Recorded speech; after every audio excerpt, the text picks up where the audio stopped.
Derivatives trading involves substantial risk of loss and is not suitable for all investors. Past performance is not necessarily indicative of future results. So stressful when the world's on fire. Good God. I can't look at this, guys. Like, my strategy is you buy it and you hope that you got a good spot. Yeah, but we all think you're crazy. You don't fight this. No way. The markets are freaking out and you don't think that anything is wrong? Come back tomorrow and I'll lose it all. Should be fun. Good morning, everybody. Hey, it is Friday. We do have some important news today, so let's try and go through these charts here really quickly. Yesterday, after FOMC and that huge down day, there was a little bit of a pullback and treasuries rose, but they are now falling again overnight. And here you got the S&P 500 taking a bit of a doozy here. Recovery on the downside again. I have to say, if we close on the lows of the week, that's going to be awfully discouraging, and I don't like what I see right now. Oil though continues to go higher, as is natural gas is starting to make another one of those moves that gets a little scary. But gold and silver just got absolutely decimated there after the FOMC. So I tell you what, it was looking really good, and it just got dashed. And I'm starting to wonder if the gold and silver thing is just well, we will see here what these inflation numbers are going to be here. PCE. Oh, you know what? We should also look at Bitcoin's starting to struggle again a little bit. Wouldn't be surprised to see. I don't think we're at the lows of the year yet, just based on the action and the macro environment. But the dollar has been strong and is now above 97. But yeah, I mean, if this PCE numbers, so that's what we got next. Why do I not have? Yeah. Okay, you know what? Let's just like restart. I don't want to reopen all those things. My web browser didn't have the tabs that I wanted. Big Toasty, how are you? And good morning, Keller. Congratulations for being first. Okay, so we've got coming up here in about 3 minutes, US PCE price index. And we're looking for month-over-month readings. PCE price 0.4 and core at 0.5, but there's also consumer spending, personal income, personal concern, all of these things. So these numbers matter, and if they come out here and they are good, that is, it looks like inflation is abating, I'm a little concerned for where gold and silver goes from here. It kind of starts to look like a hedge that is unnecessary. But then where do you go? Well, I think that you need to go into things that get used, like oil and corn. Corn is doing really, really well right now. I should probably maybe add that one onto my watch list. But so that's basically where we're at. So while we're waiting here 2 minutes, I got financial juice started. Yes, I do. Got this armed. Okay. Oh, we'll see where we get here. I might get some crazy moves here. Nassim Nicholas Taleb, my new routine 2022: do at least one math puzzle every day, work out 1 to 2 hours, discover one good wine every 3 days, and twice a day fight statistical disinformation to save lives from COVID paths. Joe Rogan et al. Are killing people with disinformation. Did you see he did this I want to say like the web conference with some other stats guy, and he was saying like, well, we should focus on vaccinations and crushing the virus. Eliminating the virus isn't going to happen. And the other guy was still like, no, we can totally just kill COVID. And I'm sitting here like, is this guy crazy? Is this guy crazy? You really think that people are going to let you impose the things that would be necessary to make that happen? Huh? Okay.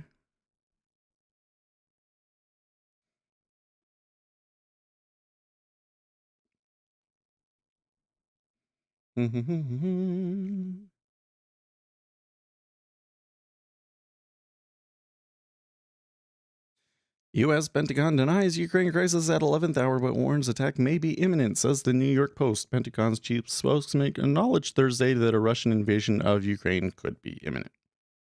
Oh, they are selling off into this, but they are definitely pulling. And there they turned off the micros. Yeah, you probably better do that. Okay, here we go.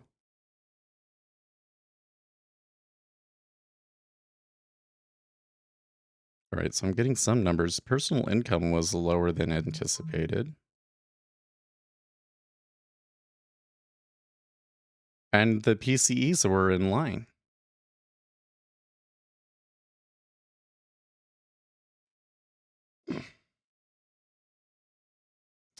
Well, I'm not getting very much liquidity for me to be able to trade something here.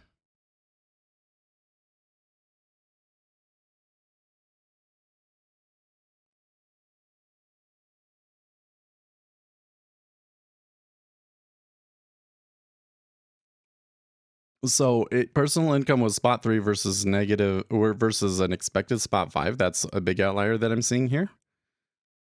Consumer spending was in line. Employment costs a little bit less than expected, but the PCE price indexes were all in line with expectations, and that's why it looks like we got the rates are declining here. But there is quite a bit of a liquidity hole here.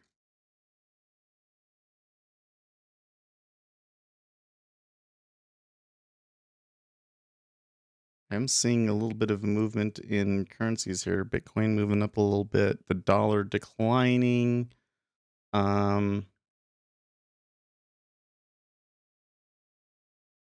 Oil moving up slightly. S&P 500 looking really happy about that. Yeah, they should be, I think. Oh 05.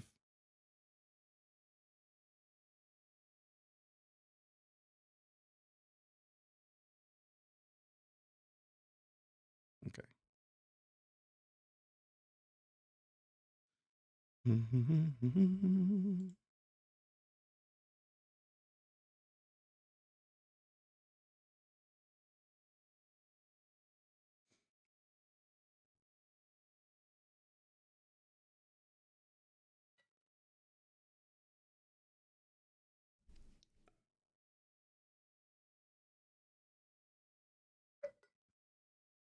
Looks good.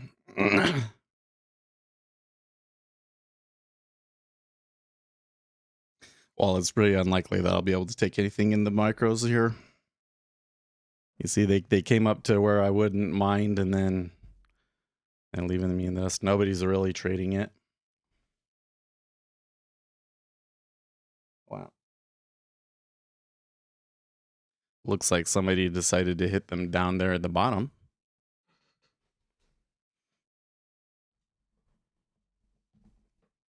You just pulled 30 points off of it? Yeah, they were back there. Yeah, they were. It moved pretty good off of that.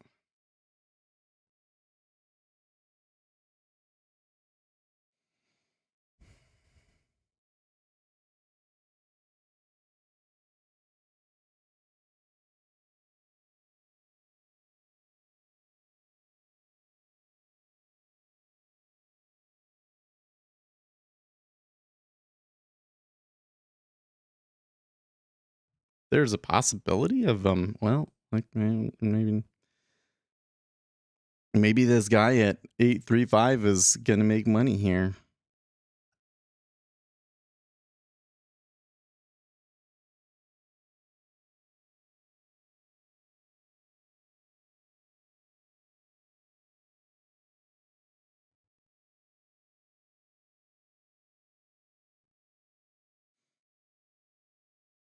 I suppose I could have hit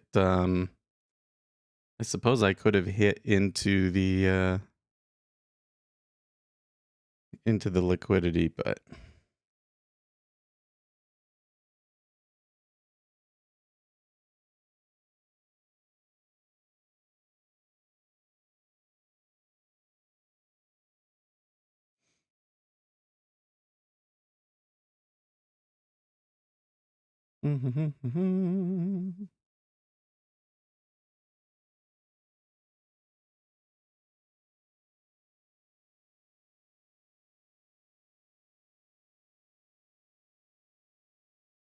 This price doesn't look great. I don't see any important news. No. We had personal income, employment costs, and core PCE price index. PCE price index, big deal, right? That's the Federal Reserve's favored measure of inflation. Comes out, was in line with expectations, suggesting that indeed inflation is abating and that the Federal Reserve may not have to chase it so hard.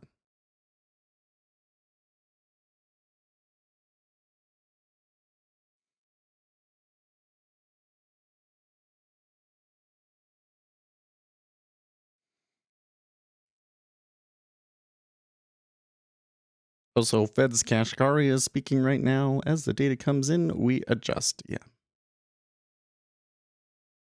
We need to get the economy back on track by slightly boosting interest rates. Thank you. Yes. We need to get the froth out of here and get back to a real economy. That's what I think.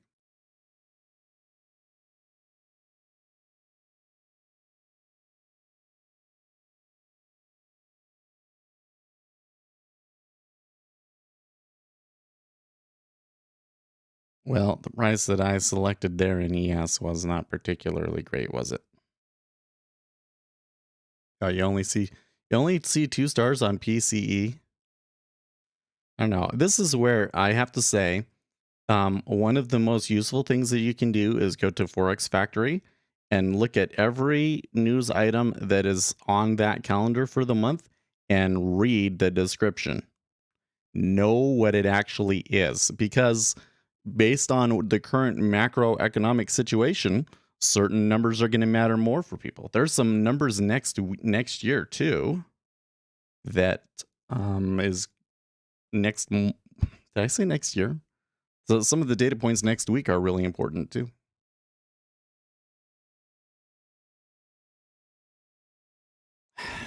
I'm really tired of just like sitting here and watching it and not feeling like I can really take a trade. They're just not. These guys in the micros have gotten pretty good here, and they just don't really give you a very favorable price. I mean, look, you're getting here like a 3-tick spread, 4-tick spread, and you're buying the lows. Maybe it's worth making it. Well, I think we eventually we're going to write it in the book. Like, the thing is, that's way too much information for a video. Like, you're talking about something that's like this, you're talking about you could spend all week researching about how these numbers work.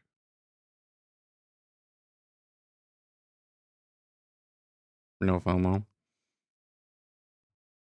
Well, I could have gotten in at some of these spots back here, right?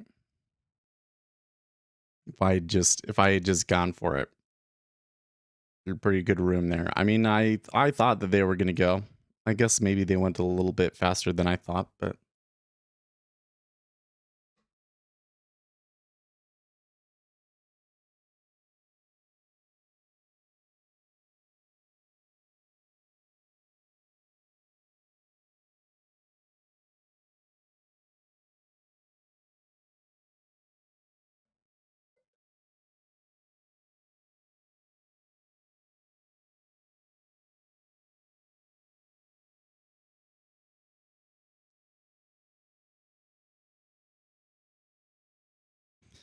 kind of sucks the way that the micros have been moving lately. It kind of makes it difficult, if not impossible, to really take trades during news.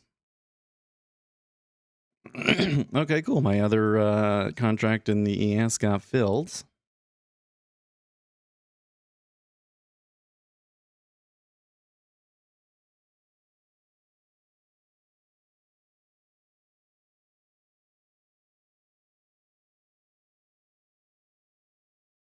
So that should give me the leeway to just let that run. If not, try and pull some out of the range again in ES if it happens.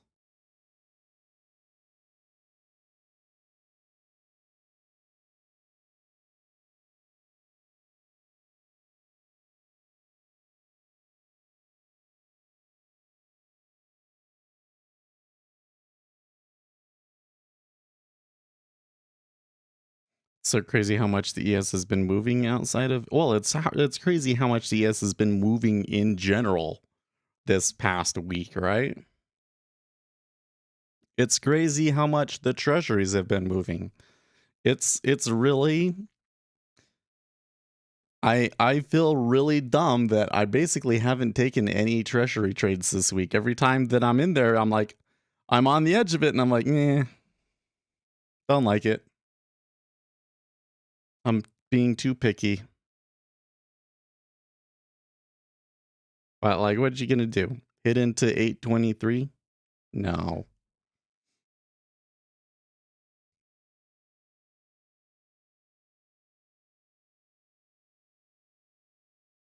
That's some volume trading right there. Yep. See, over here in the treasury, we could totally play that game. But over here, I'm paying too much for the spread. Like here, I'm okay with doing it because if I just have to scratch, that's fine. I can just take the edge, and if I have to scratch, that's fine. But over here, the spread kills you. In the end, like a 4 or 5 tick spread, it wouldn't be a big deal if you had gone short 40. But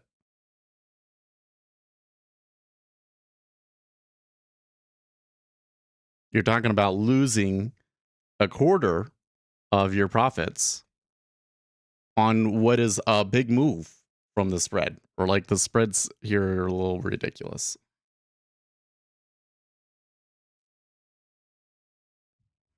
A little bit stacking there at 21.5 after they pushed through.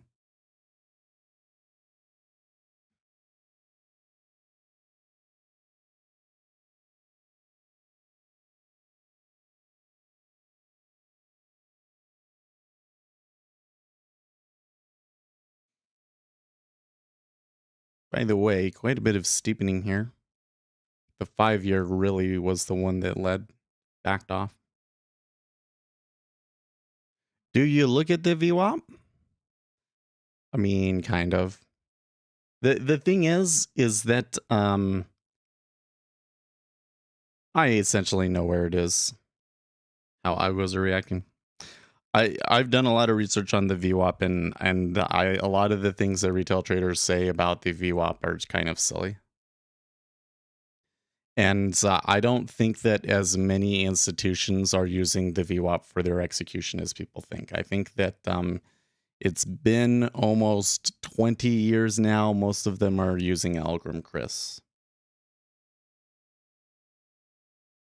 which means that they don't do it based on when it's below the VWAP or where they are in relation to the VWAP. They're doing it based on splitting it up into time blocks. Another thing is that the VWAP, they might not necessarily be doing it from a VWAP perspective. They might be doing it from like during that 1 minute period. Where's the VWAP? So.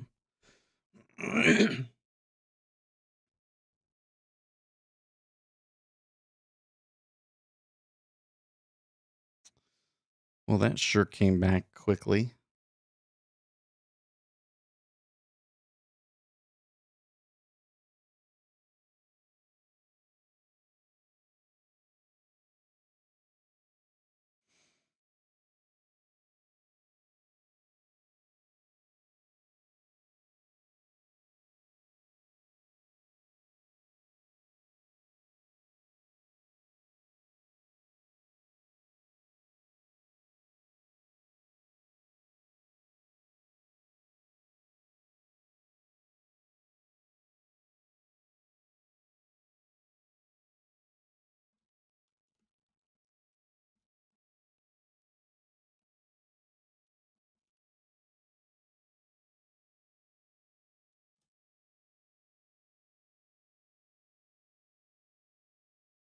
What is it called? Almgren Chris?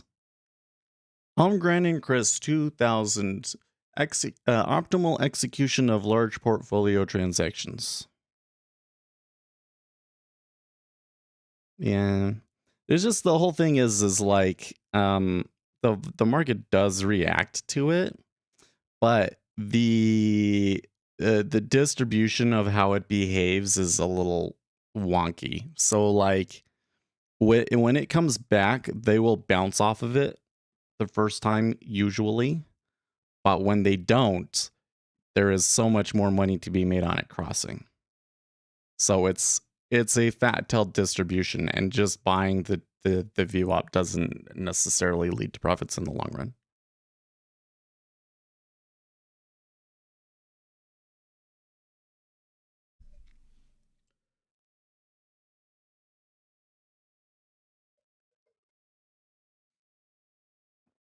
But the thing that I was saying there is, after you've been doing this for a while, you have a pretty good idea. If you're really watching the DOM here, you should have a pretty good idea of where the VWAP was, you know?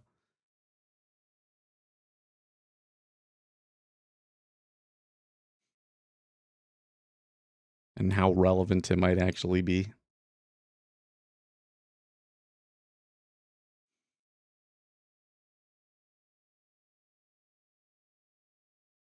I would just say, if you think it's a really good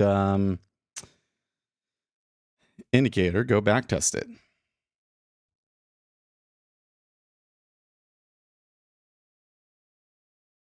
Distance from an average distance from VWAP is pretty solid. Well, like I said, the market does weird stuff in relation to it. It's not that it doesn't matter, it's that the distribution of it is not Gaussian.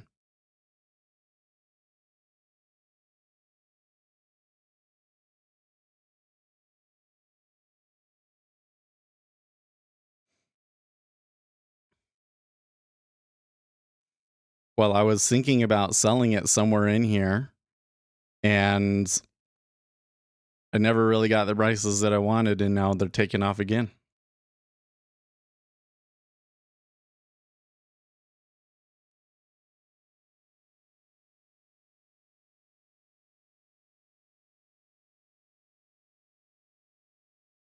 The fancy word context.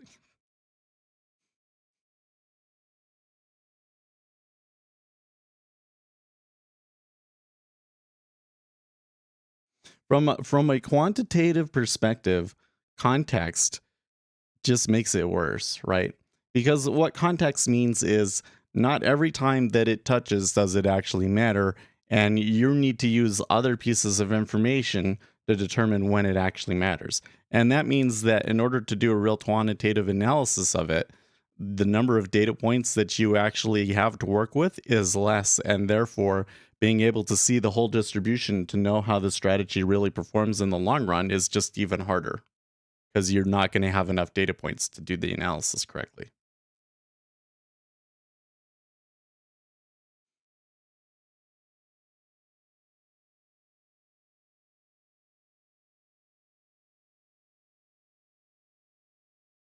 You know what I mean? It's so when you really get into it, the more that I'm getting into it, the more I'm realizing that, like, just this approach where, like, you say, okay, I'm going to look at the markets, I'm going to see if I notice something, and then I'm going to try building a trade off of that thing that I notice, and then I'll back test it, and if the back test says that it's profitable, then I can start trading it. Um this is the naive scientific approach. This is what I would call the naive scientific approach. And the reason why it is a naive scientific approach is because if distributions have fat tails, the observations in the tails are by definition less common, but end up mattering more to the actual profitability of the system, especially if you're talking about trying to catch runners and things like that.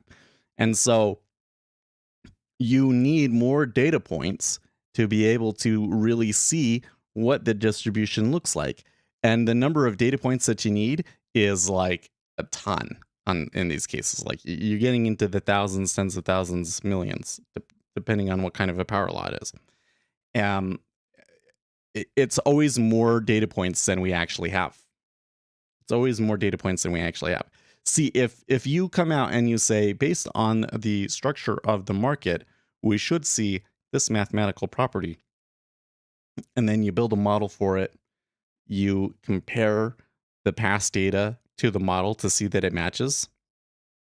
Now that you have a mathematical model, now you can come back and you can say, okay, so what should the distribution of this thing actually look like? That's a much better trade, because you can factor in the tails. How do you set block order alerts? What do you mean by that? You mean in Jigsaw? Usually you want to do it with the reconstructed tape, and it's in the settings of the reconstructed tape.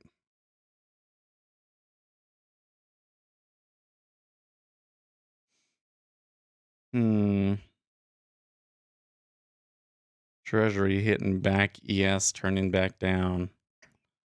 I kind of feel like, well, I don't know, let's just let that position kind of ride. If you're talking about the ones that say like block buy, block sell, that's one. If you're talking about the one that goes joop, joop, joop, that's within my hold prices indicator. There we go.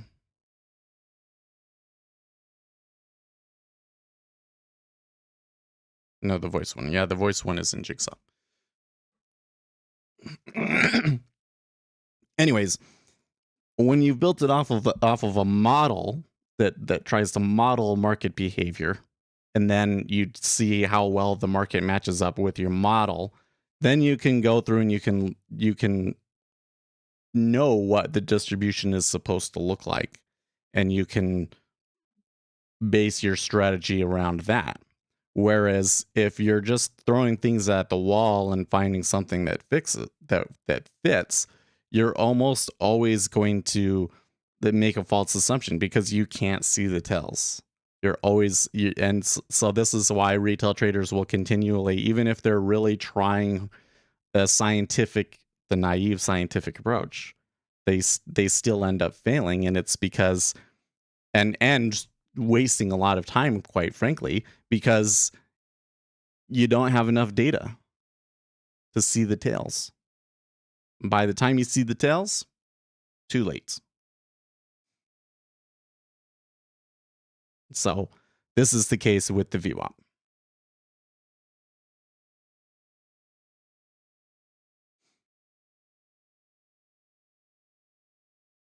Mm-hmm.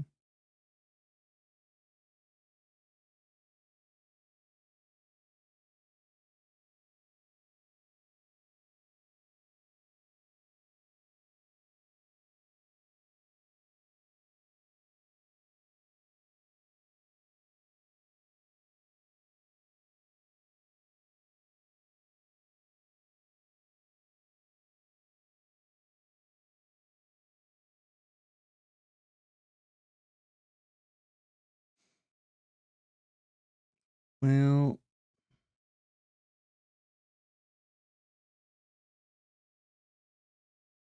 I don't know if I like that price though.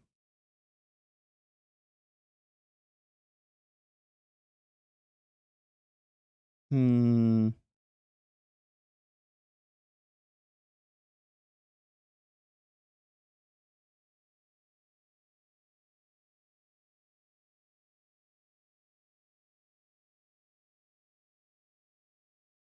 I know I'm being picky here, but I think it matters.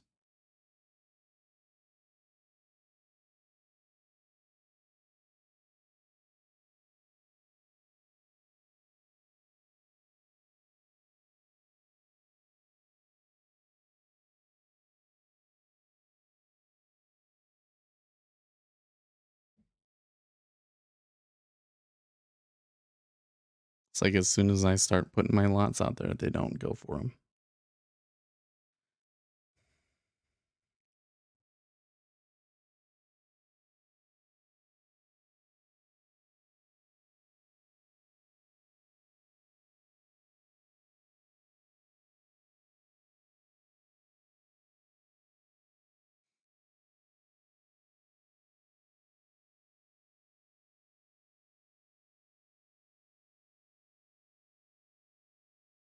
It's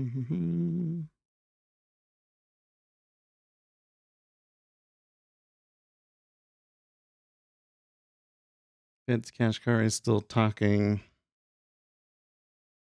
Not seeing anything too interesting here.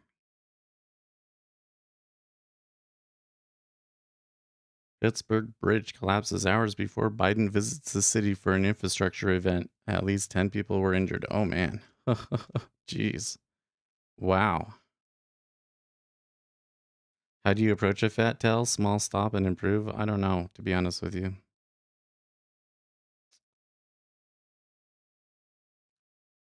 The optimal way to deal with the fat tail is to give yourself exposure to the fat tail so that when the fat tail happens, you make money. I can tell you that much. Are you saving any historical DOM data somehow, maybe to use it as a replay, for example? So my indicators do save the historical data. I haven't really been saving it as maybe as much as I should. I don't know what to do there. It's a difficult thing because the the kind of the framework to really do what I think we need to in order to get some like real algorithmic trading stuff going on is just a Ninja Trader is really good at indicator soup, but it can't really do the kind of machine learning stuff that I think we'd want to do within like Python and stuff. You talking options now? Well, options would be one way that you could do that. Yeah. That's kind of what I've been saying here is like it's kind of hard with the futures because there's just not really any good way to deal with it, right? Because you can't change your exposure. You can just change how long you're in and say, I know that this is a fat-tailed event and I need to stay in it, but that's super hard too. To knowing when it's going to go really far and when it's not, how far it's going to pull back, etc., etc., etc. Damn, I am just so frustrated here.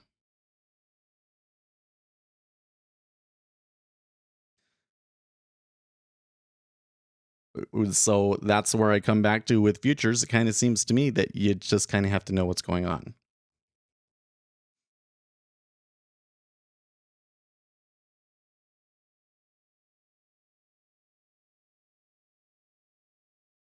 I can't believe this.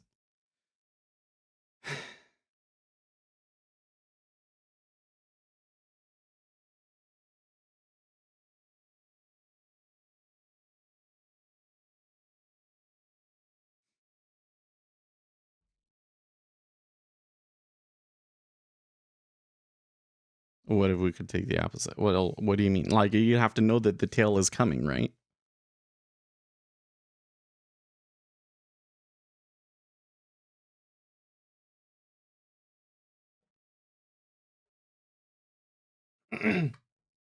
See, in options, you can come in and you can spend a teeny tiny little bit for an option, then set it up in a way so that if a tail event occurs, you make a ton of money.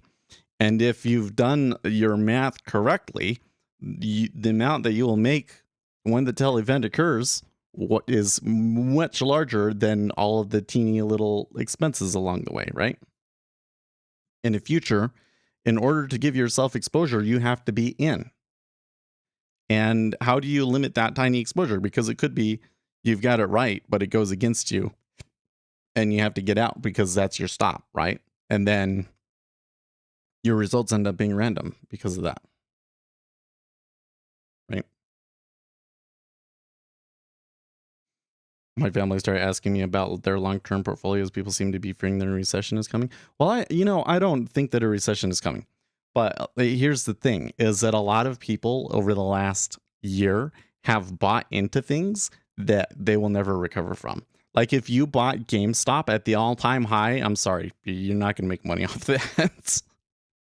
There are some things that are going to have peaked in 2021 that they will never get as high as they were.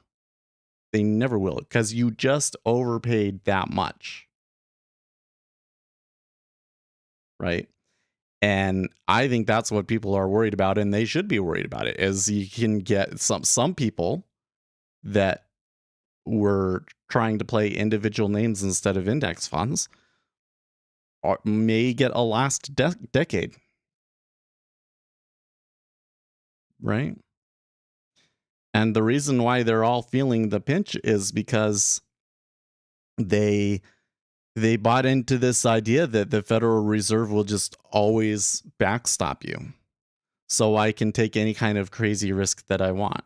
And it would never cross their mind that I'm going to lose 50% of my investment and then it's going to sit down and go nowhere for 10 years.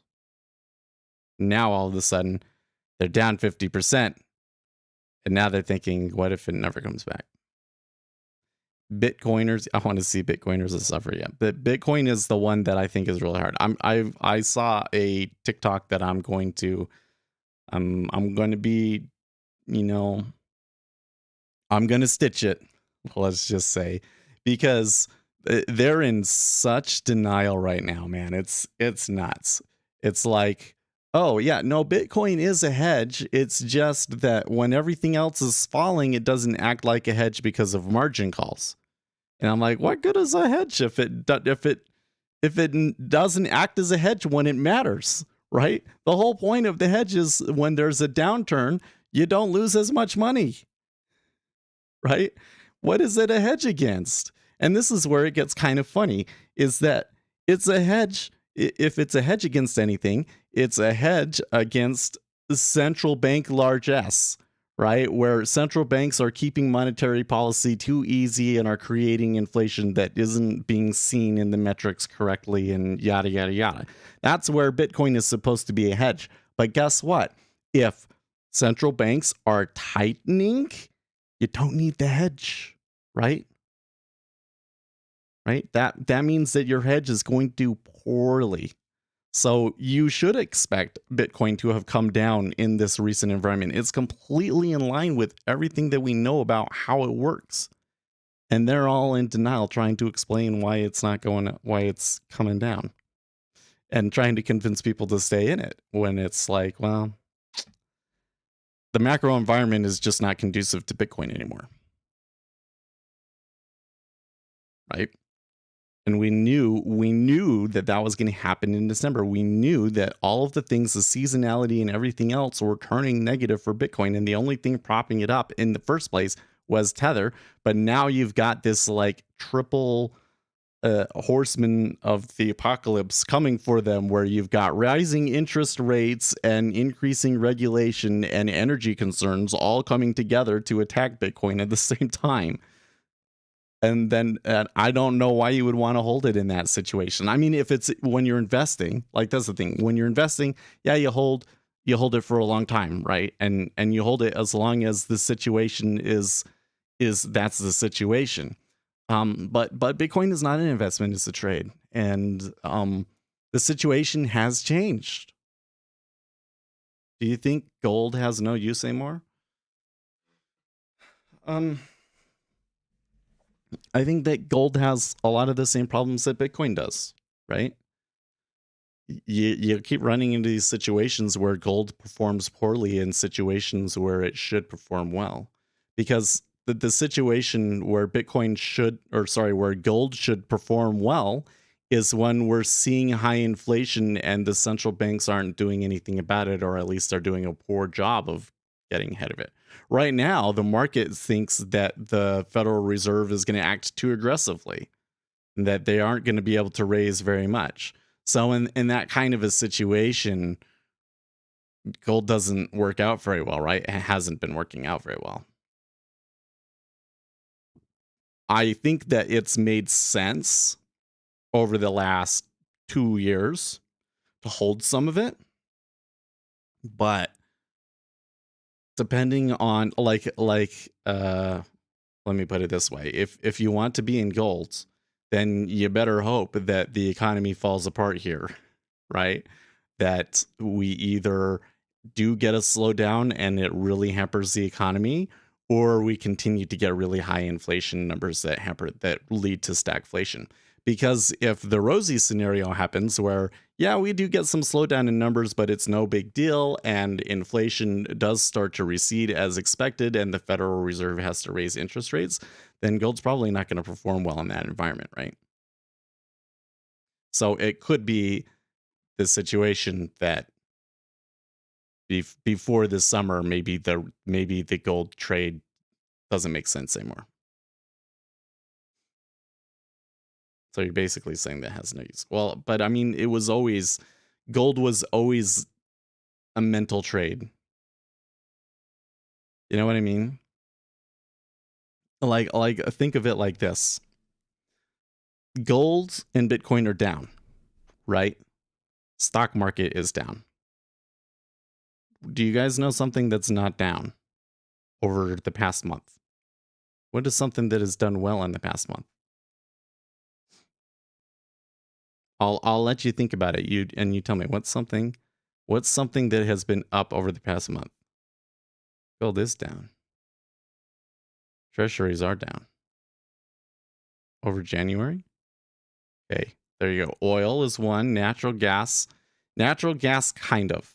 Natural gas has like these little spikes, and we think that it might like to run out. I need to go and look at the options chain on natural gas because I'm wondering if they're properly pricing in the possibility that natural gas could just like skyrocket at any day. You know, Garlic coin actually is up on the month, believe it or not. Okay, there's another one. So you mentioned energy assets. Let's kind of lump those into one. Energy. What's another set of assets that has actually been up over the past month? We haven't really talked about it, but we really should be paying attention to it more. Do you see the spike? Yeah, but there was like a spike in energy last week. I'm kind of weirded out by that the media seems to be paying attention to it more. Ah, there you go. YouTube Finance says it. Agriculture. Go look at a chart of corn, man. Corn has been taking off in January. Okay. So here's the question. Why is oil and corn up when almost everything else is down? Right? Now, a lot of the things are down because of rising interest rates. But I also think some of the things are down because of concerns about demand, right?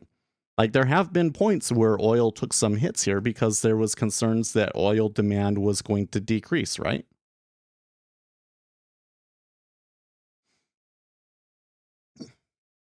It's called inflation. Okay. So why does inflation cause the price of oil and corn to go up, but not the price of Bitcoin and gold? What's the difference?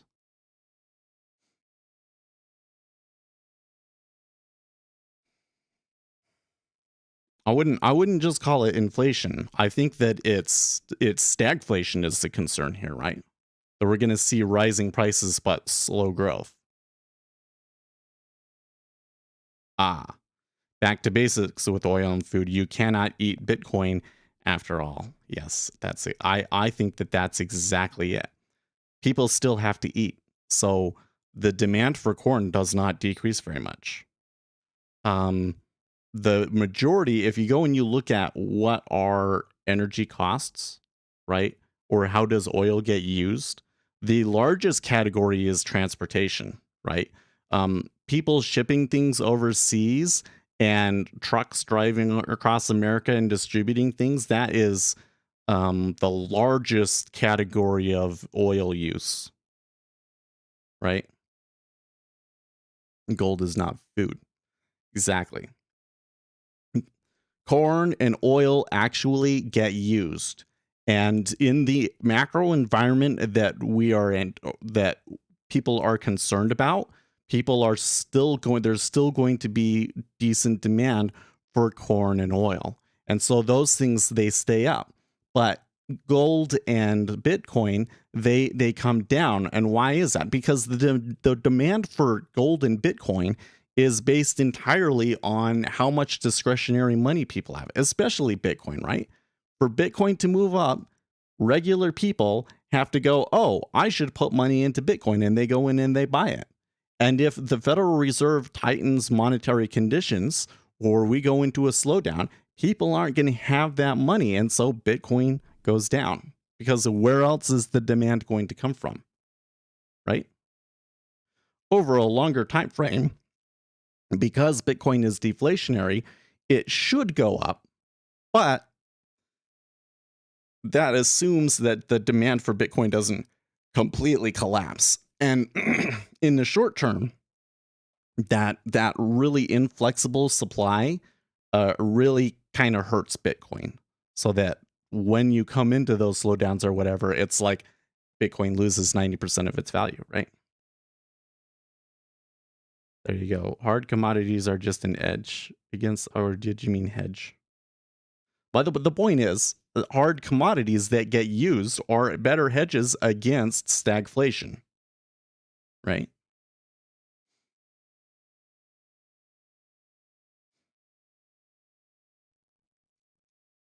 How did I get started on that? I want to make sure that I came back to it, to everything that we were talking about. I want to see Bitcoiners suffer. Oh, the question was, do you think gold has no use anymore? Okay, so gold has this same problem, right? The demand for it has more to do with like what the current monetary policy is, which you can do. Well, I don't know if the Treasury is going to give me a trade today, man. I'm a little bitter here that I didn't get any fills up there. I could have taken 26 and maybe be taking $10 off of it. Not particularly fond of how that was. I'm being super picky. Maybe I shouldn't be so picky, but I feel like that when those markets are like swinging all over the place and flipping you out, that it's probably better that I get the good price or not take it at all. And it's just really frustrating to me. What if you have eggs and wanted to buy calm banter? No, I don't understand. Yeah, it's all gold is psychological. It's totally is. Now here's the split side of that. The supply of gold and silver, as far as I can tell, is not what they say either. It's the same thing with what we're finding in oil. In oil, countries have essentially underinvested in oil production, both because of the pandemic and because of their moves to clean energy and so forth. And so there's just not enough oil out there for what the demand is going to be. Silver, if retail traders pick up on the silver trade, the demand could skyrocket so quickly that it would just, you had one day where people were kind of making a move on silver and it just absolutely skyrocketed. If people had truly actually picked up on it, gold would have they would have knocked it out of the park, right? But instead, the algorithms and the correlations are the dominant factors in gold and silver right now. And since interest rates are rising, they get destroyed. So I just have to ask, if we're not, if that stagflationary scenario kind of doesn't come to fruition in this first quarter, then why do we want to be in gold and silver anymore? Gold has to remain constant since the dollar was invented? I mean, not really though. Like the amount of volatility in gold is actually quite high. So here's one thing here's like a general rule of thumb that I think you will find really useful when you really start to look at it. The more fixed the supply of something is, the more volatility you can potentially see.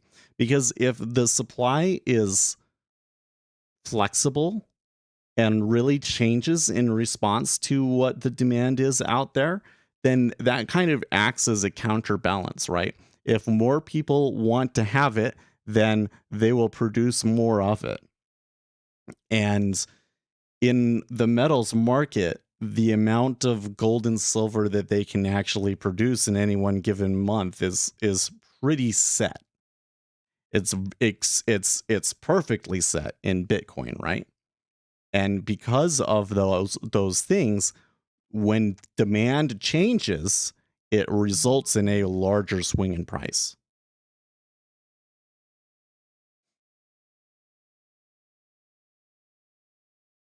Just because something performs or underperforms now doesn't say anything about what will perform in the future. Well, no. But the question is, what makes you think that it's going to perform in the future? Right? Like, we're just looking at from a macroeconomic framework based on current economic conditions, which assets should do well and which assets should not do well. And when we look at the current macroeconomic framework, we've got two scenarios, right? One scenario is that inflation continues to be high and we enter into a slowdown because of supply chain constraints, and we enter into a period of prolonged stagflation, right?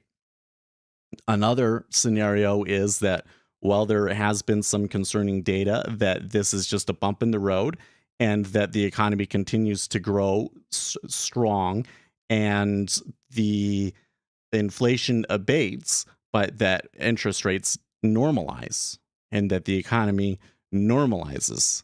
So, how does gold or Bitcoin do well in either of those two environments, right? Because the environment where Bitcoin does well is when the Federal Reserve is keeping interest rates low.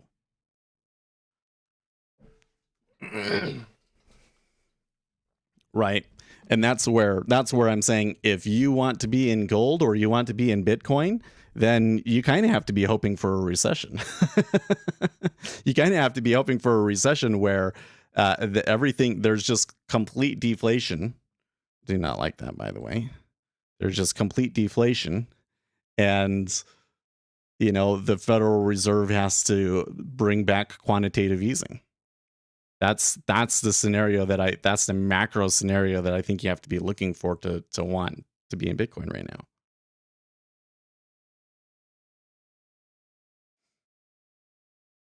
What do you think about genetic systems builders like GSB using server farms, giving them indicators to create strategy based on statistics? Okay, so this is a good this is a good question to go back to the thing that we were talking about earlier, right? That the optimal scenario is that you generate a model based on the way that the market is structured that will explain a certain behavior that you're supposed to see. And that model could be based on a macroeconomic framework, it could be based on market microstructure, that sort of a thing, right? But what most retail traders do is they take a bunch of indicators and they put them on a chart, and then they say, okay, when this and this seem to be the conditions, then we get this behavior. And so then they go and we try and program it and we see if it works. And the problem with that, number one, is that most of the time it just doesn't work. And number two is that fat tails can still have effects on your strategies. Even if you're using like set targets and profits, you can still have fat tails in days where you're going to have a one day where you just like completely blow out, right? So you need enough data to see where those fat tails are and how your strategy responds to those fat tails. So the first problem is that you need a lot of data, right? Or rather, the second problem is that you need a lot of data. Now think back to what this guy is talking about. You can go and you can build a robot that will take every technical analysis indicator that you have and try and combine them together in different ways as different building blocks to see if it can find a place where there's edge in it, right? And it can then run, millions of times. Now, that is an approach that can work. I mean, I'm pretty sure that there are some HFTs out there that make money doing that, right? But I would say that for a retail trader to have success with that, they're either going to need is some sort of base indicator that is really good to begin with and is, most retail traders unlikely to have. And you're going to need a lot of computing resources, right? Because the whole thing is that there are robots out there hunting for any kind of statistical anomaly that they can, and to take it out. And the people that are going to be successful at that game are going to be the ones with the most computing resources and the fastest execution. So is that a place where we can really be competitive? I'm not going to say that you can't, but it sounds to me like a place where it would be really hard for us as a retail trader to be competitive. I think that if that's where your interests lie, though, that you should go for it. Like go and make those kind of algorithms and do that work. And um, maybe someday when you get good at it, you can go and work for a high frequency trading company or firm or whatever. And then they can use the stuff that you've learned and they can put their computing resources behind it, right?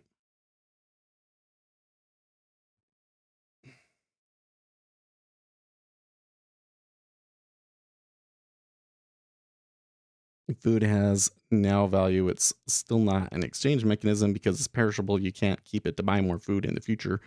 Well, it's of course food wouldn't make very good money.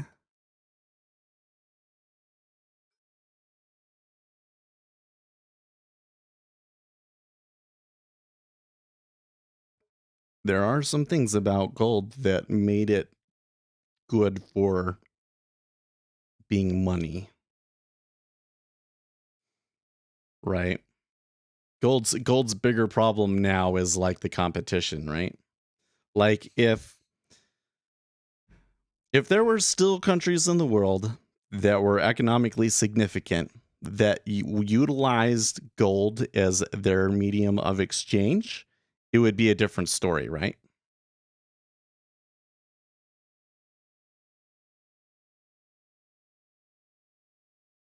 It would be a different story.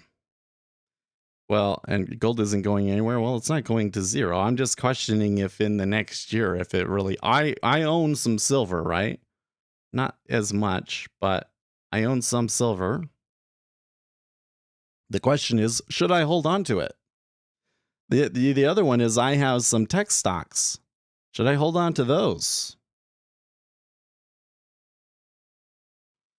Well, one of them I really got hammered on, and I kind of felt like it should come back, and it hasn't. And well, I could stay in it and make my money back, yes, but I could also just ditch it and get into something better right now.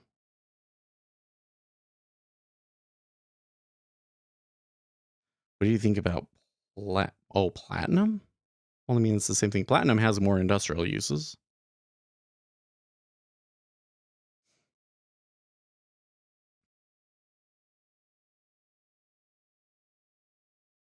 But this just kind of brings me back to the question, which is if you're looking to invest your money today, why would you be interested in platinum or gold or any of those? What is it that is attracting you to it, right? Because I'm kind of what I'm trying to say here is, are you attracted to it because the macroeconomic framework going forward could be supportive to that asset? Or are we attracted to it because people are talking about it, or because it is in line with our political leanings, that sort of a thing? You know what I mean? And in that case, we're liable to get into bad investments because of herding behavior, right? Because inflation. Well, I think that it needs to be more than just inflation. Okay. it needs to be more than just inflation. It needs to be inflation, and the Federal Reserve is not able to keep up, right? Like for the scenario where gold takes off is going to be like, one, there's another recession and the Federal Reserve has to back off of raising interest rates, or two, the Federal Reserve does raise interest rates, but inflation continues to rise much faster than the interest rates do.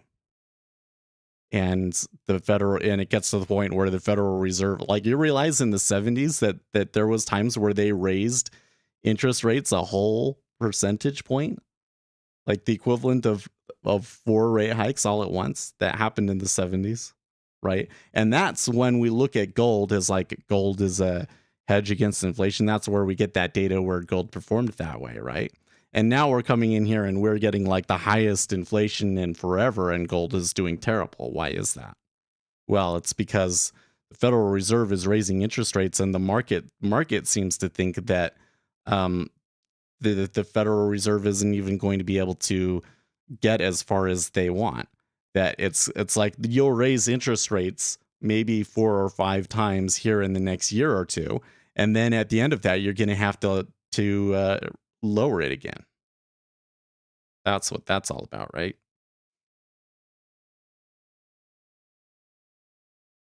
Live cattle future also performed well since April 2020. That's interesting. Haven't looked at that one. Federal Reserve is doing a good job at juggling balls. There was a time when the Fed discount rate was 20. You're right. Yeah, that was like the top of that, right? It's really crazy to think about. Like, really. It's really, really crazy to think about. Man. Okay, well, we are finally maybe had the opportunity to get the prices that we wanted, but like the way that the treasury is coming back here is a little bit, I don't really like it. And the time here is kind of interesting. We're going to have the S&P 500 is about to come off here. They've got a really good bull run since the news. So I'm hoping here that when the S&P 500 opens in 2 minutes, that they get a really good impulse on the open. What do you think about nootropics? Oh, I don't know, man. So there's like a subreddit about nootropics, and I feel like you never get good information. Like nootropics is basically a bunch of people saying, "Oh, well, I tried this and it seemed to help in this way." But like the reality is you got like no empirical data, and in some cases the things that you're buying, like, you can't even know what the production quality of them is. So it might, the effect that it's having on you might be entirely all in your head, and just because it was manufactured poorly, right? But one thing that I do know is that creatine helps with your mental stamina and allows you to focus for longer. And um, fish oil helps you with inflation. That we're really supposed to have more of those fatty acids in our diet. So those are 2 things that I think if you're trading, I would look at that might potentially help you perform better. And oh yeah, and water. Keeping yourself hydrated is probably the most important. When you're sitting there and you're just like really hyper focused on the thing and your mouth is dry, you gotta be careful about that, because that's where your performance will start to decline.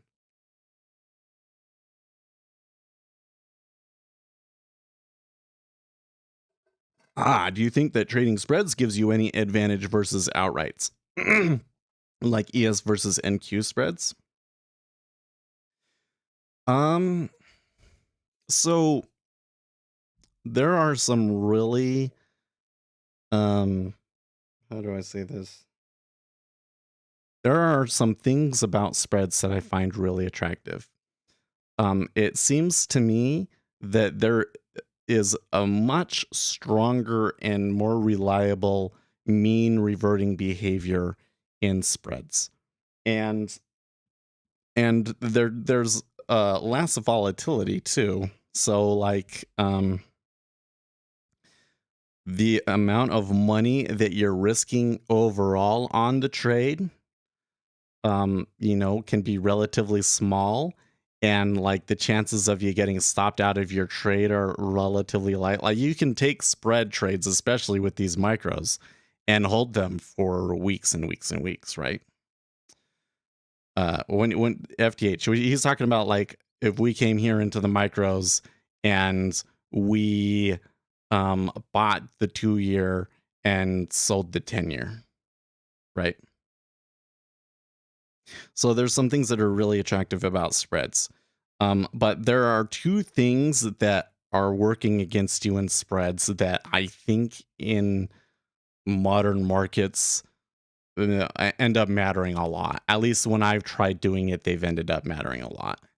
And that is, one is that um, you have more costs, right? So if I come over here in the 10-year and I take a trade and I just make $10 on it, right? Then I pay $1. Okay, that's cool. But I could come over here and I could do the 2 and 10. The volatility could be less, so I might need to be in a trade longer to make $10, and my cost is actually going to be $2, right? And when you do that a ton, it adds up, and it makes it really, really hard to make money from spreads from doing that.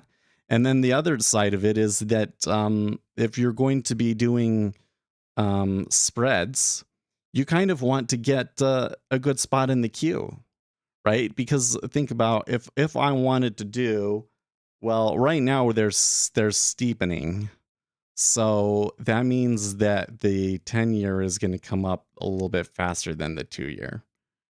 What would be a good one?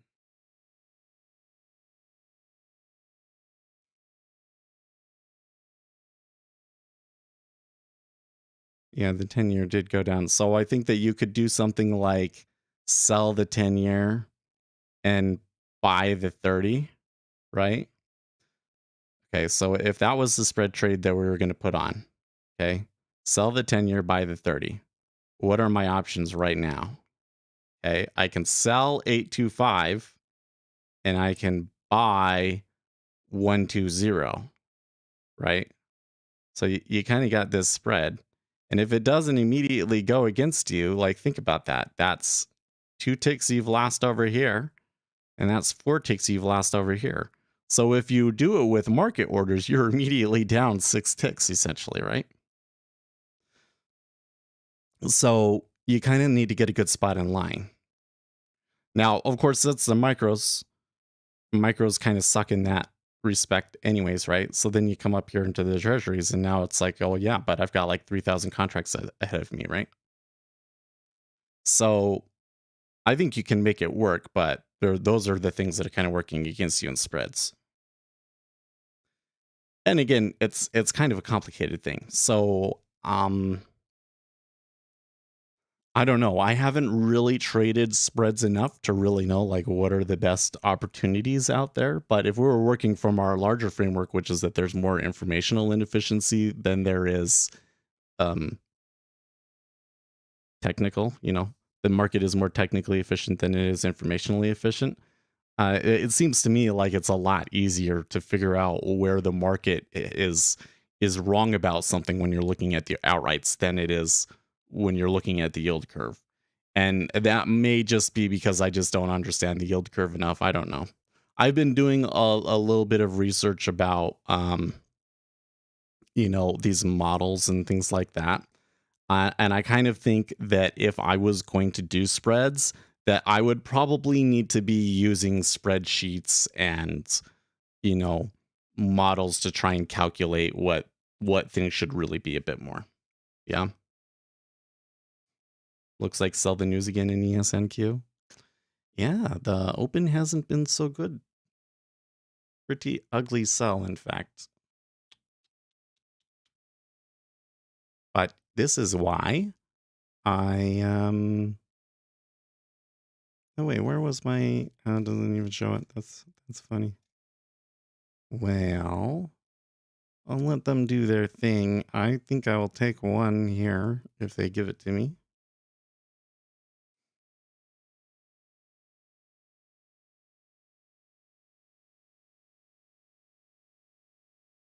One of those that's kind of is a weird thing when you think about trading.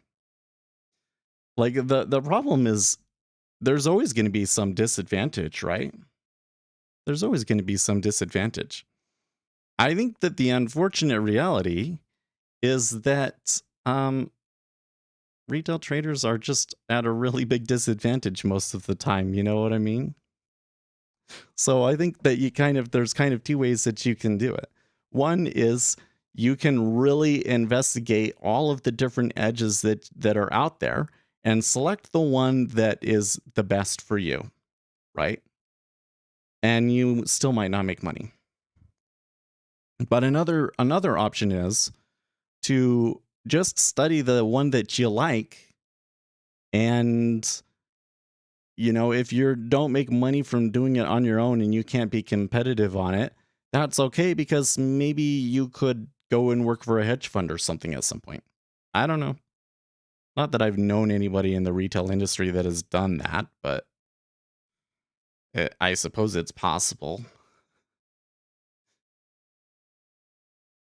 I think that we might start to see it more in the futures trading industry, because if we're really at the cusp, the macroeconomic framework sure looks supportive to commodities to me. And so that means that futures traders' skills are going to be in higher demand. And maybe then some of these hedge fund guys do come and recruit from retail traders. I don't know. Man, they gave us 830.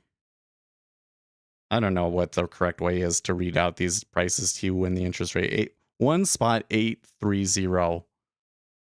They might have given it to me, but like they're already coming back up. It kind of looks like they're like going along with the ES. It's like, right? Well, they're rising up because the ES is unhappy again.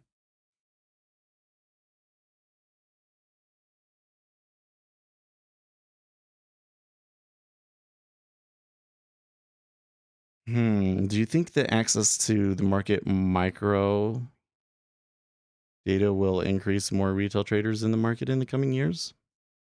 Um,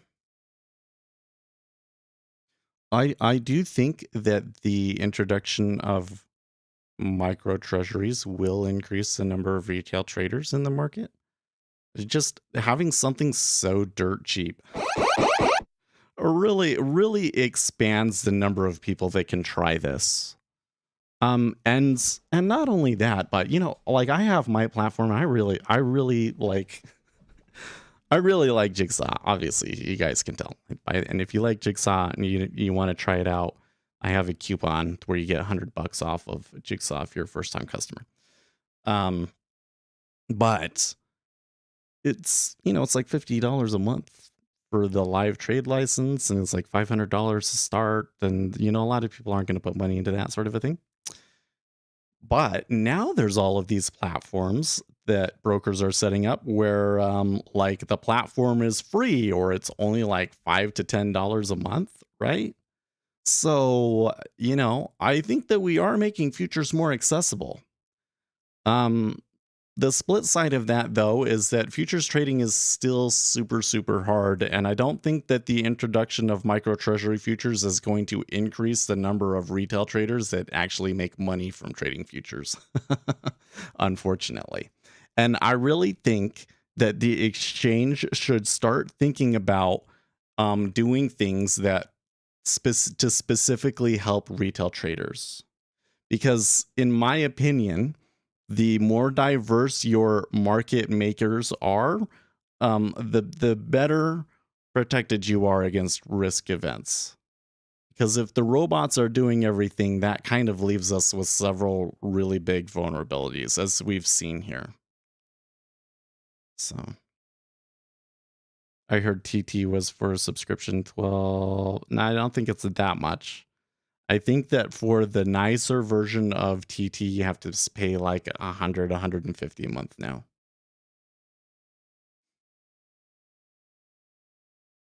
There was a time when TT was crazy expensive, though. There was.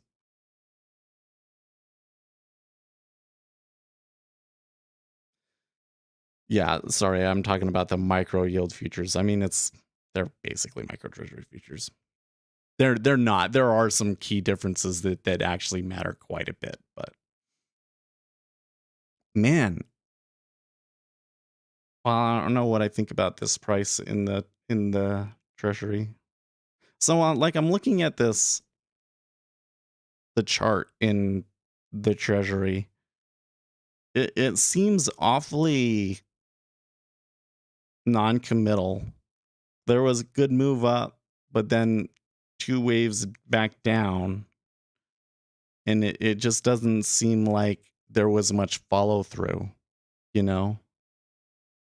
But then it just wasn't going to give me this price for whatever reason. So I'm not sure what to do about it.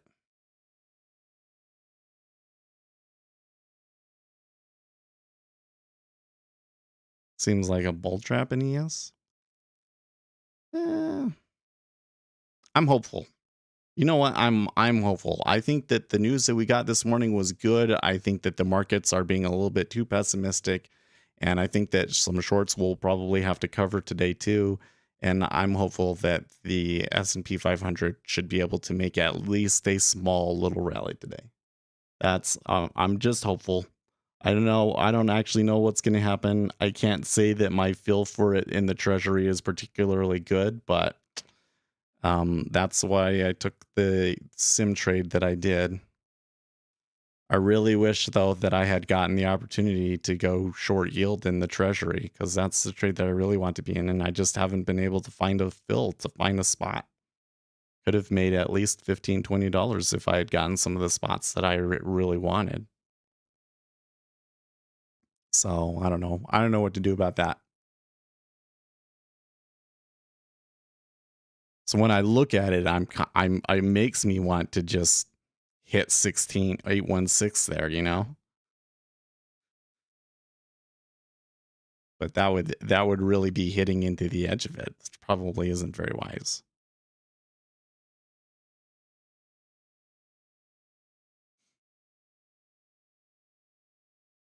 Well, E-mini is struggling, but since they hit these lows and kind of started to form rotate around a liquidity hole. By the way, why did I not hear the sound? Did we hear the little siren and I just didn't notice? Because we are rotating around a liquidity hole at 42.95.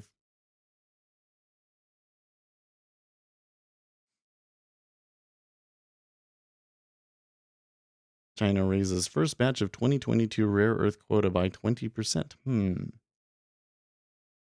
we need to check our rare earth element resources stock that we've been following to see if that has an effect on them today. Yes, there was one. I like that. I didn't even notice. My mind just like completely filtered it out. Well, we are rotating around that price. And we have been for about 10 minutes now.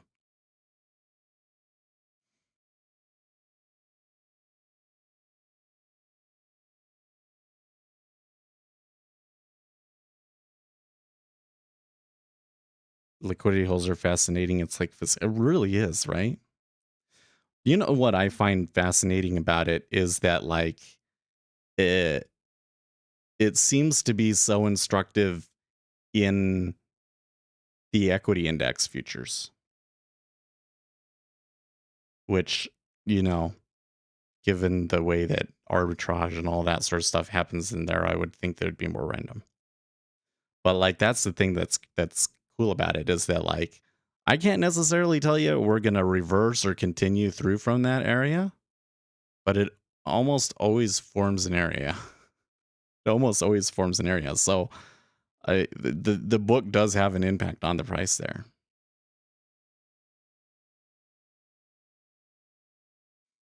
Luna has fallen by more than 20% in the last 24 hours, which is related to the panic caused by the MIM. The current price of UST is 0.993, which has not yet broken off the anchor, but is already the lowest price since May 24. And Bitfinex says Tether is on the brink of not a number bailout for Ponzi stablecoins. Ooh, okay.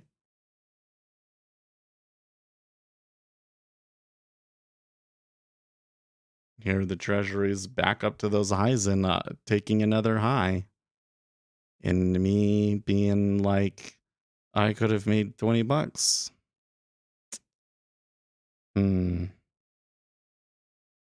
do you guys think? Do I need to change something here? What do I need to do?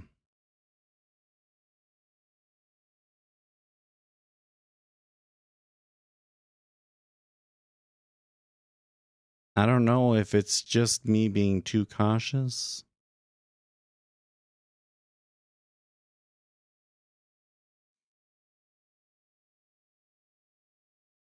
We need huge volume to reverse such a thing. Well, we just started to get a decent amount of selling there.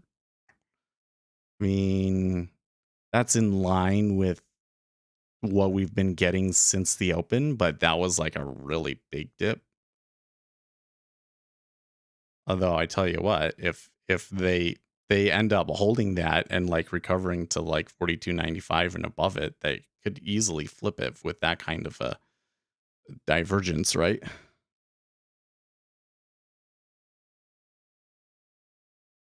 Pretty impulsive. That liquidity hole provides a kind of like a good anchor to try and reverse off of it. So it seems to me like even though the probability that it reverses there is kind of random,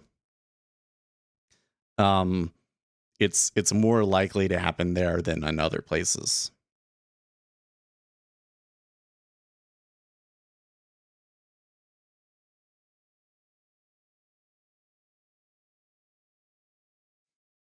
Tesla's down 3.33%. Oh man, the Tesla, some of these stocks, man. Apple came in clutch yesterday, right? Apple came in clutch, but some of these other ones, okay, so I think I'm gonna stop out at 200 here, okay?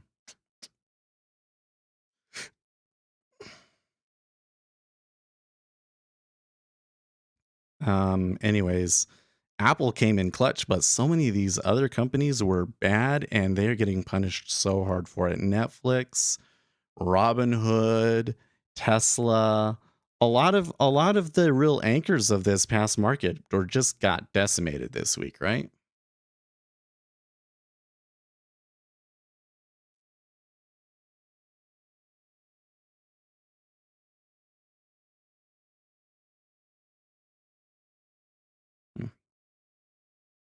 I thought that Elon Musk had just tweeted something, but it was just somebody was just retweeting him.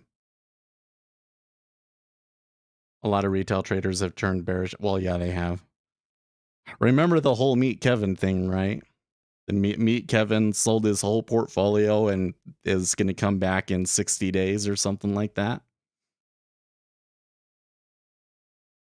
on a trade. Although this scenario, I have to say, this scenario that he listed out as to why he's selling, it seems like really bizarre to me. Like that just seems like a really big bet to be making, like on this really super specific scenario that you really have no chance of really knowing that it's going to happen and that like nobody's talking about. Me, Kevin made a video with Titanic sinking saying it was inflation causing this. Yeah. Do you see how negatively his audience reacted to that though, man? I mean, I never really followed him. I went and read this subreddit and so much drama. It couldn't believe how much drama it was causing. Okay, well that was a pretty good impulse higher, but they weren't able to break back above 4,300.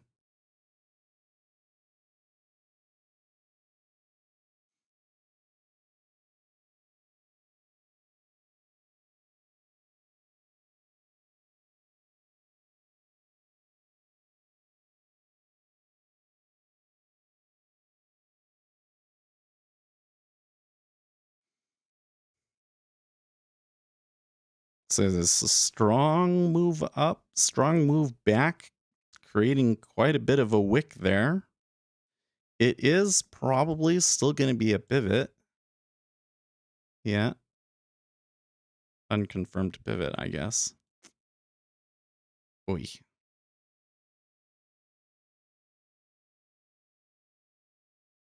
It is a little crazy, isn't it?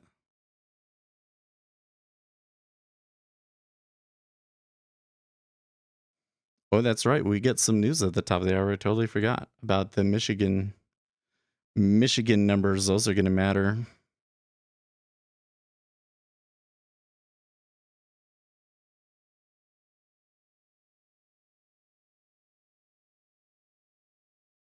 I wish I would have superhuman reflexes. Yeah.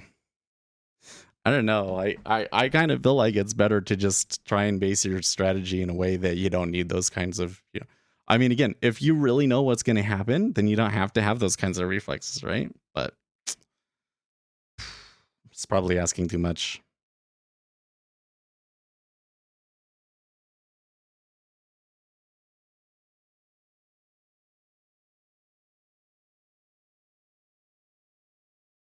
Okay. Okay.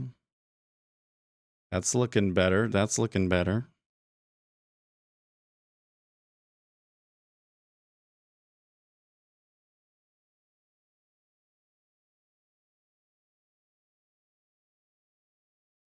Treasury is still pushing pretty hard here.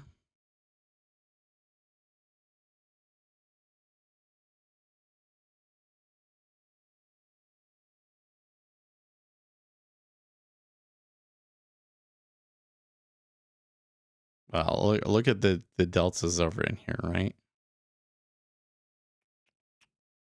So you've got orders coming both ways here, essentially. I'd have to say this right here, that's got to be a sell meta order, right? But we're getting some indications that there's a buy meta order coming in to the market now. So, and they're both probably like hedge funds really putting risk on, or like options doing it or something like that, because it's just really wild swings, right? There's huge gamma at 4,300. I bet. Well, of course, any even number, there's going to be gamma, right? That's why it's kind of like if they break very much below that, it can get really ugly quickly, right? we've definitely seen that happen as of late, haven't we? Them treasuries, they not backing off. There's another reload.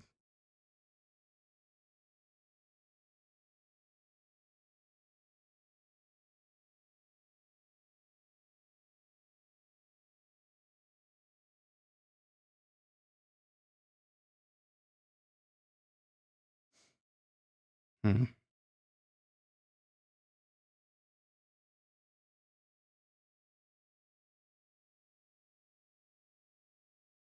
Well, I didn't particularly like that. Where was my target at again? Oh, yeah, okay, cool.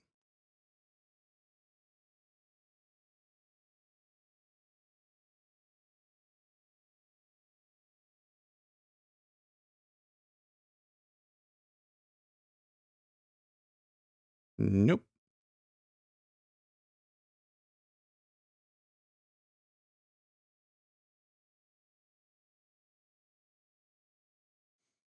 Well, it could come back up, but the treasury didn't quite go the way that I was hoping it would there.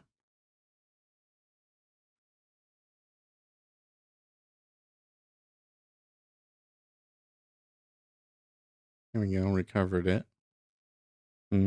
Not an iceberg that time though.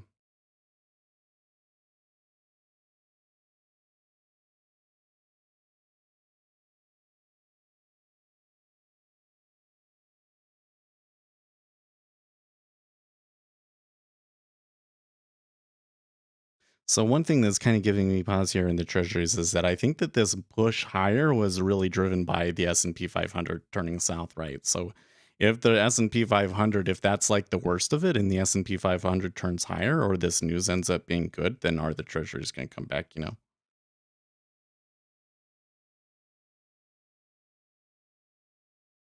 But I think that, because that didn't go my way, I'm going to be in that for a very long.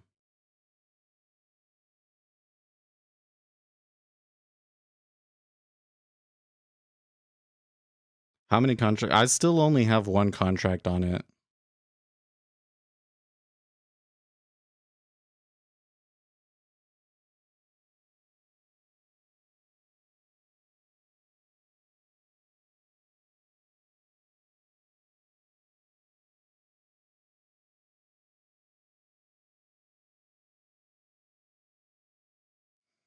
Why are stocks tanking? I think that what you're seeing right now is just programmatic selling and self-generated behavior. There doesn't appear to be any kind of news or anything that would explain why they're selling today in particular, other than the same reasons that they've been selling all week. We do have news in 4 minutes, so let's see what happens when that comes through.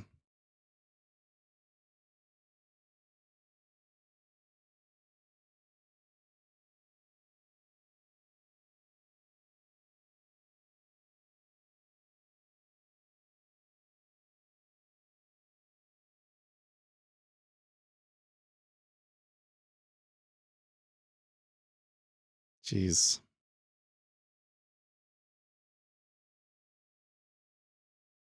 that was a really strong buy impulse right there, huh?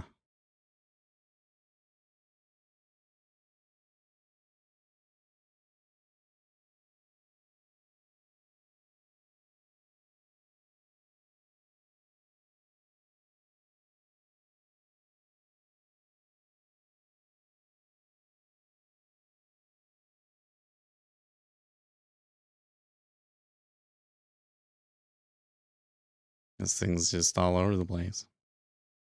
Like normally the volatility would be a little bit constrained because of the news, but this thing is just all over the place, man.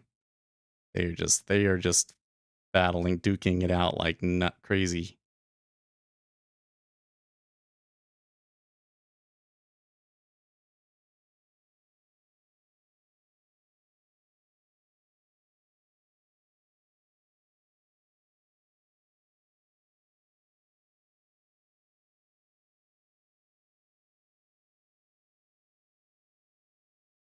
Oof.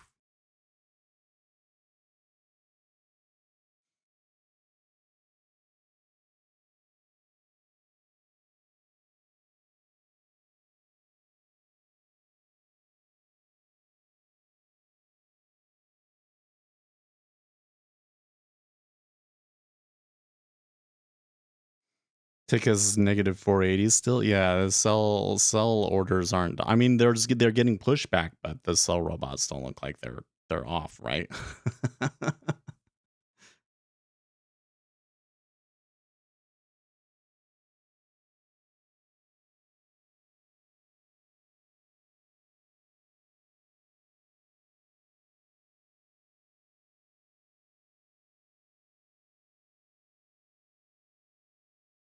No, my working theory here is the more consistently negative the order flow is, the more likely it is large meta orders. So, and I'd have to say that's pretty consistently negative, almost 7,000, 8,000 contracts negative like that. I don't think that that's just retail traders, right?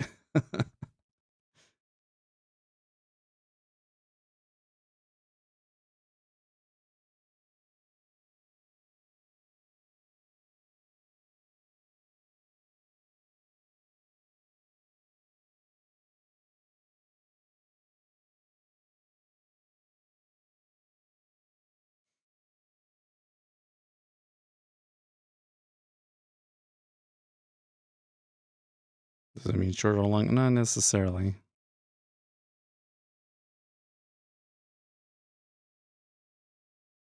So, do you see here? This is a good example of where the delta continues to be down, but they're not making as much progress on the downside. It's because the market makers are accounting for it, right?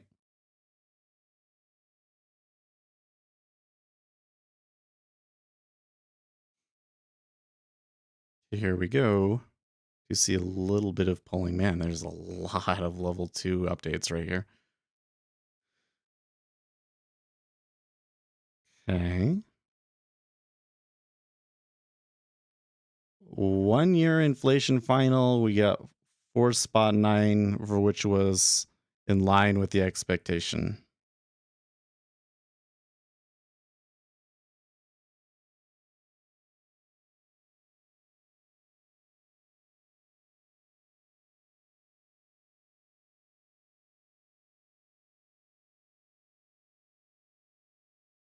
So did see some reactions in the market here, but it's pretty, things are still kind of all over the place.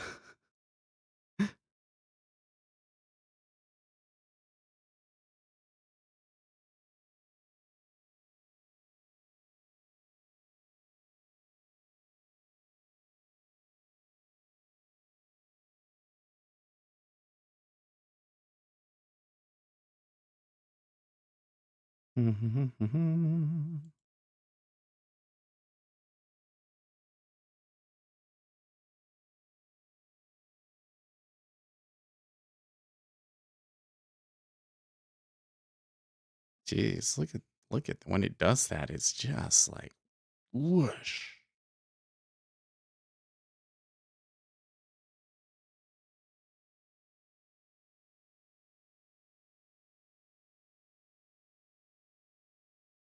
Somebody's buying this.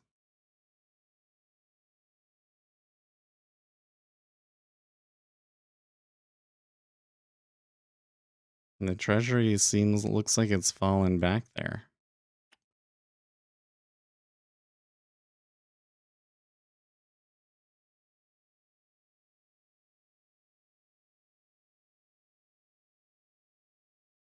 Do you think the ADHD is an ability or disability? It's unquestionably a disability.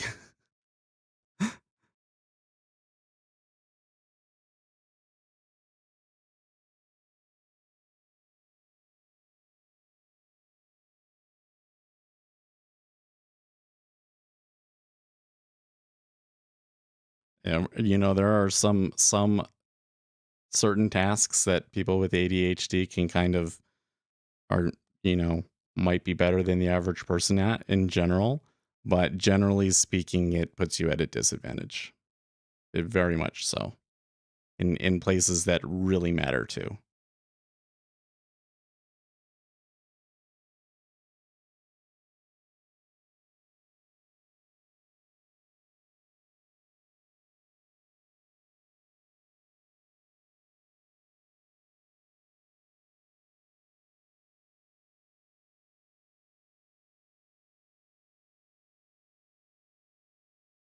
Hmm. Sounds like the Fed's Kashkari is still talking.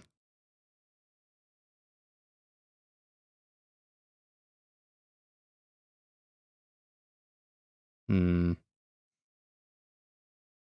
Was that one of you at 1.8 there, the two lots that went in?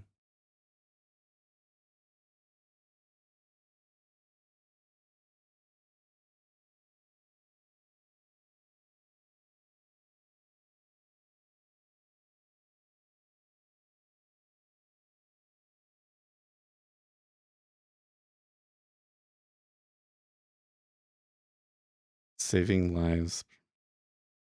That is not true. It's not true, though. Show this thread. Let's see what he says.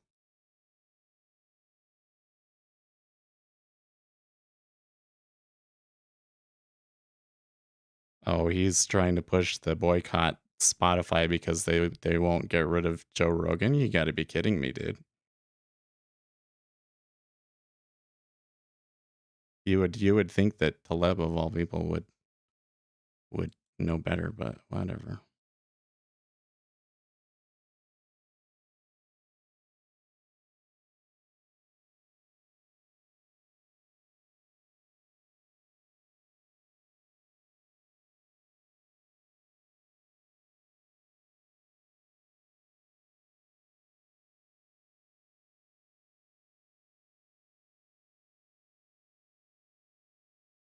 Live now on Yahoo Finance. Neil Kashkari. Oh, so he was talking somewhere. Is he doing the rounds today?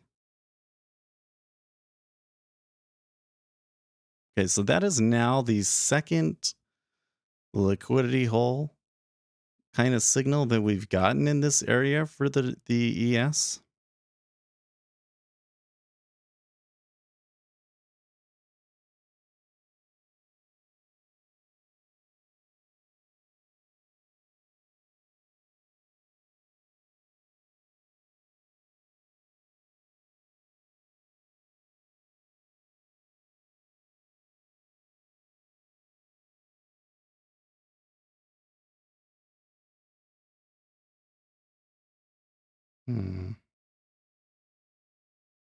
Very well.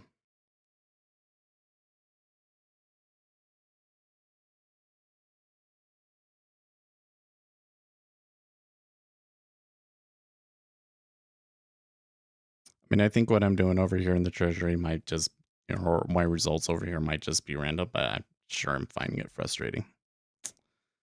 Unpopular opinion, I don't like Joe Rogan. I don't like his show, to be honest. I don't sit there and he needs to be shut down or anything, but I just don't care to listen to it.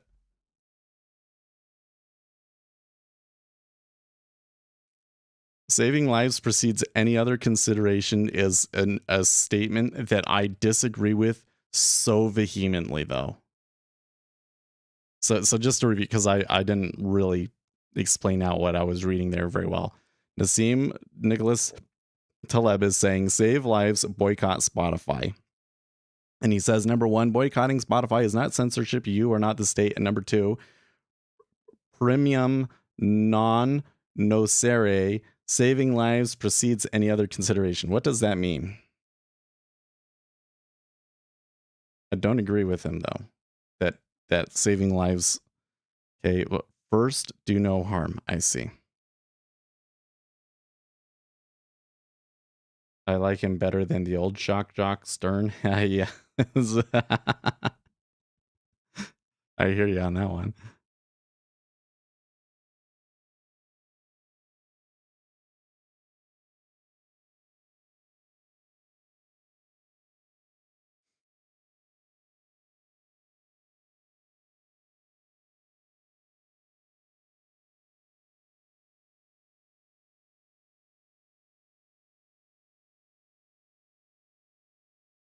So I have two issues with what's going on here.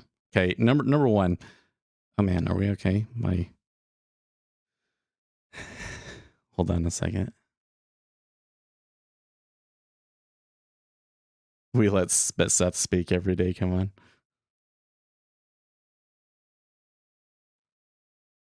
I guess I want to hold off on starting a big long rant here while Kashkari is still kind of putting out news that might be significant to us.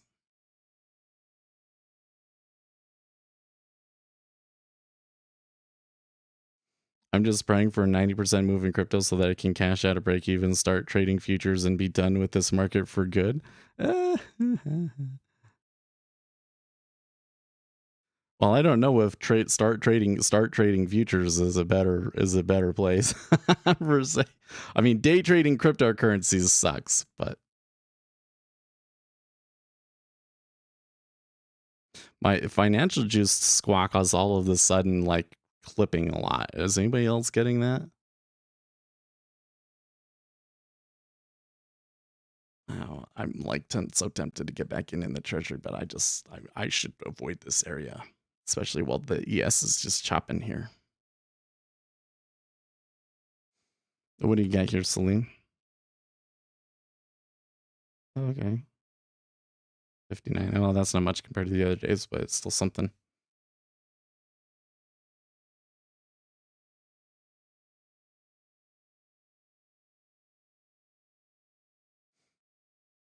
Okay, so here's the issues that I have with this. First of all, if censorship can only be carried out by the state, but people can go in and effectively shut somebody's speech down, how is that any different? Like the net result is the same. The net result is that people are afraid to speak about things, and we create a society that isn't based on an open exchange of information. So the idea that Joe Rogan needs to be deplatformed is just not um a platform that I can get behind. What we should be doing and what they're not doing, and I think is just so incredibly lazy, is that they're not going through the things that these guys are saying on his show and debunking them. And why is that? Because the guy that the one that they're all concerned about on Joe Rogan's show, he said stuff that's just straight up not true. He's supposedly a scientist that knows a lot about these vaccines and everything, but he was sharing so much information about things going on in other countries and rumors and studies that misreading of studies and stuff that says to me that he was not doing his own primary research, that he is reading right-wing news sites and parroting what they're saying.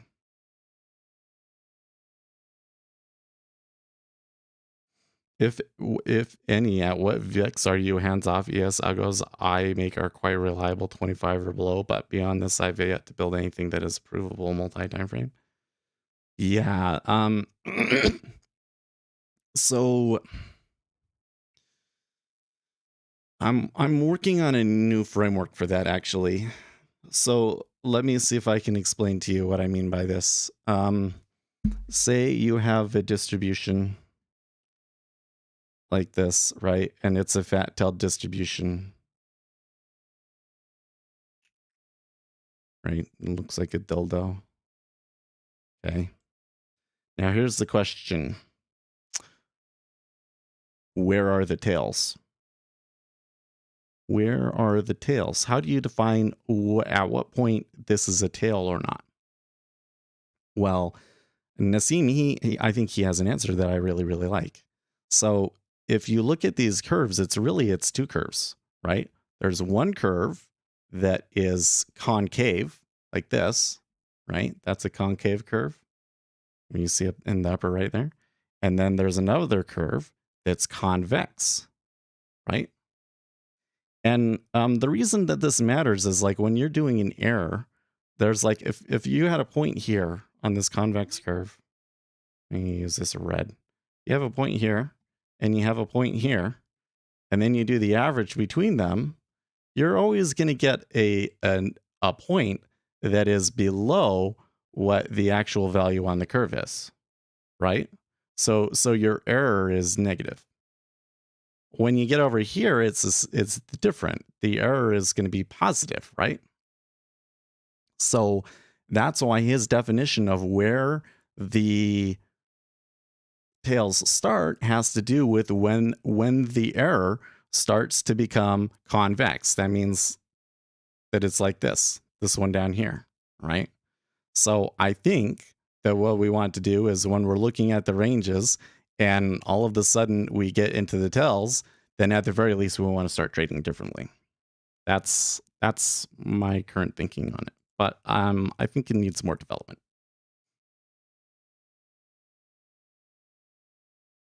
I think we need more work on that.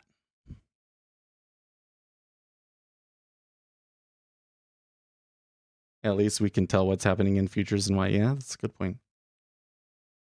I think that it's a more fair game. Anyways, back to Joe Rogan. Listen, the solution here is you gotta debate them and you gotta beat them, not just shut them up.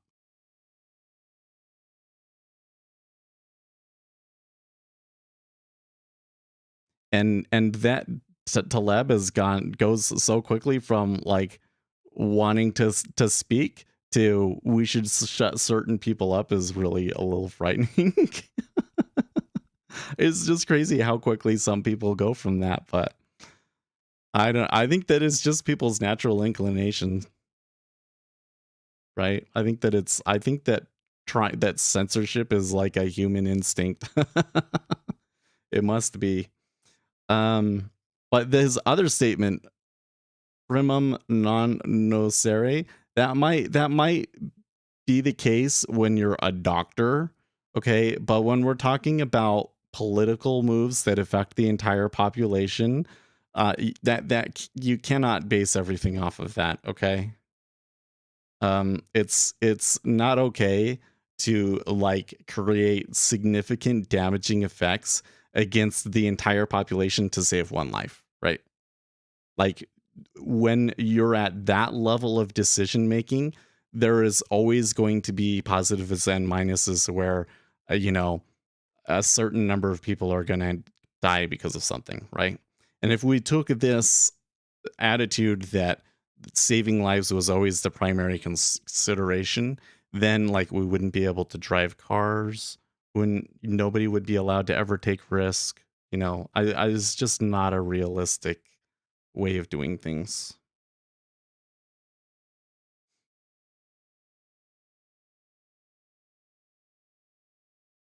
Yeah, trying to shut up just gives an impression of credence instead of addressing or debunking.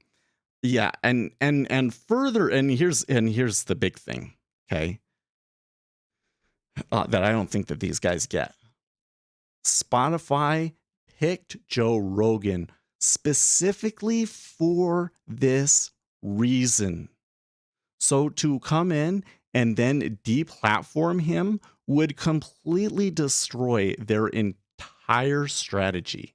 Like Spotify's entire growth strategy of becoming the place where you can host a podcast and you can get it out to everybody and you don't have to worry about being censored and you don't have to worry about all of these other problems that you've had when it was like on YouTube, for instance, right?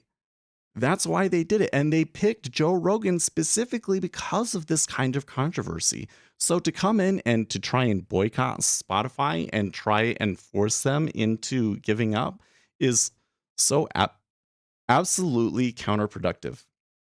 Because number one, Spotify isn't going to do it. And number two, it's not going to hurt Spotify.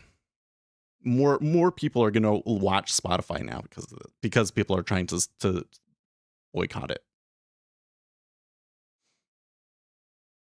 Very well. It's kicking against the pricks.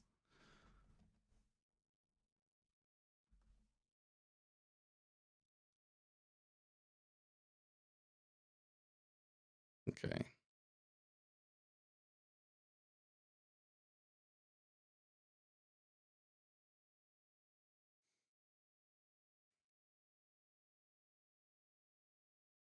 I was curious. It seemed like the book really reacted to my order there.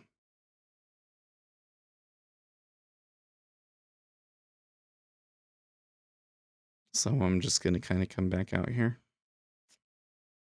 The trade in ES is sure looking good. And both of those orders that I had up there got filled.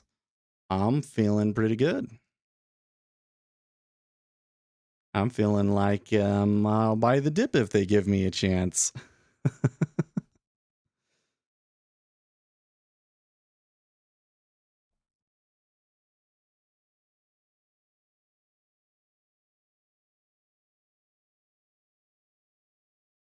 By definition, falling VIX, it's still tenuous. Let's boycott stress spread. It will increase his followers. Well, if you tried to boycott me, it probably would have an effect, but I don't think they would have an effect on Joe Rogan. I don't think that it would have an effect on Spotify. Because I think that the bigger thing here is that most people disagree with the lab. Most people feel like that they are not getting a fair information about the pandemic and that the conversation has been shut down and has prevented them from being able to learn and know what's going on. You see that? I've had my order in and now it's going without me, and I could have just hit into them up here at like 8. What a crappy deal.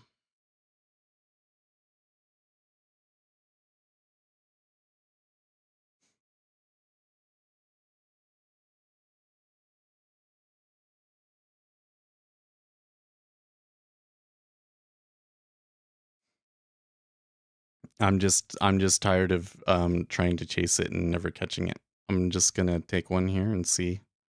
It looks like they've got some good momentum, so we might be able to get a new high. We'll see. There was certainly some pressure up there, so if it goes well, that was fun. Did you ever end up buying the dip there, Captain Price? I don't. You sounded a little panicked there down at the bottom.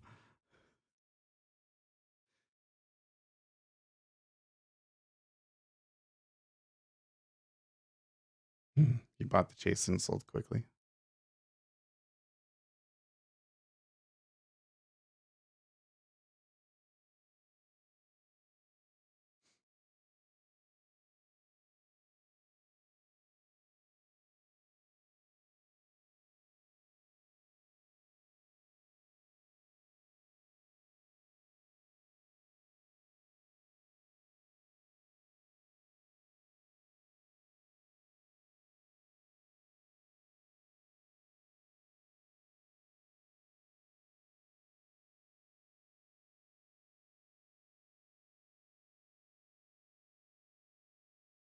Hmm. So something that I've been seeing that really kind of irks me since I'm on a roll today. There's like this push to try and convince gamers to get into NFTs.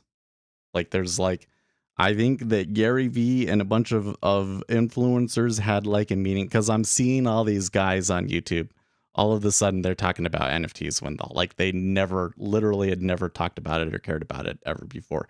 And they're all using like the same talking points. They're like saying, imagine you go and you buy something like a skin, and then that skin is yours forever. And it doesn't matter if the company goes away or whatever, you can still play your game. And I'm like, that's not how it works. It's like they keep trying to say, Bitcoin is like a database.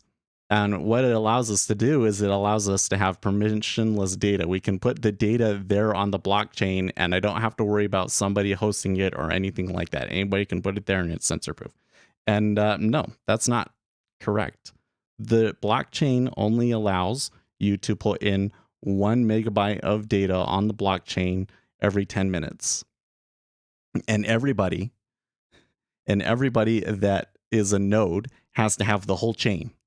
I think that there are some like exceptions or ways around that, but generally speaking, the nodes, they have the whole chain. Okay. And did I not? Hold on a second.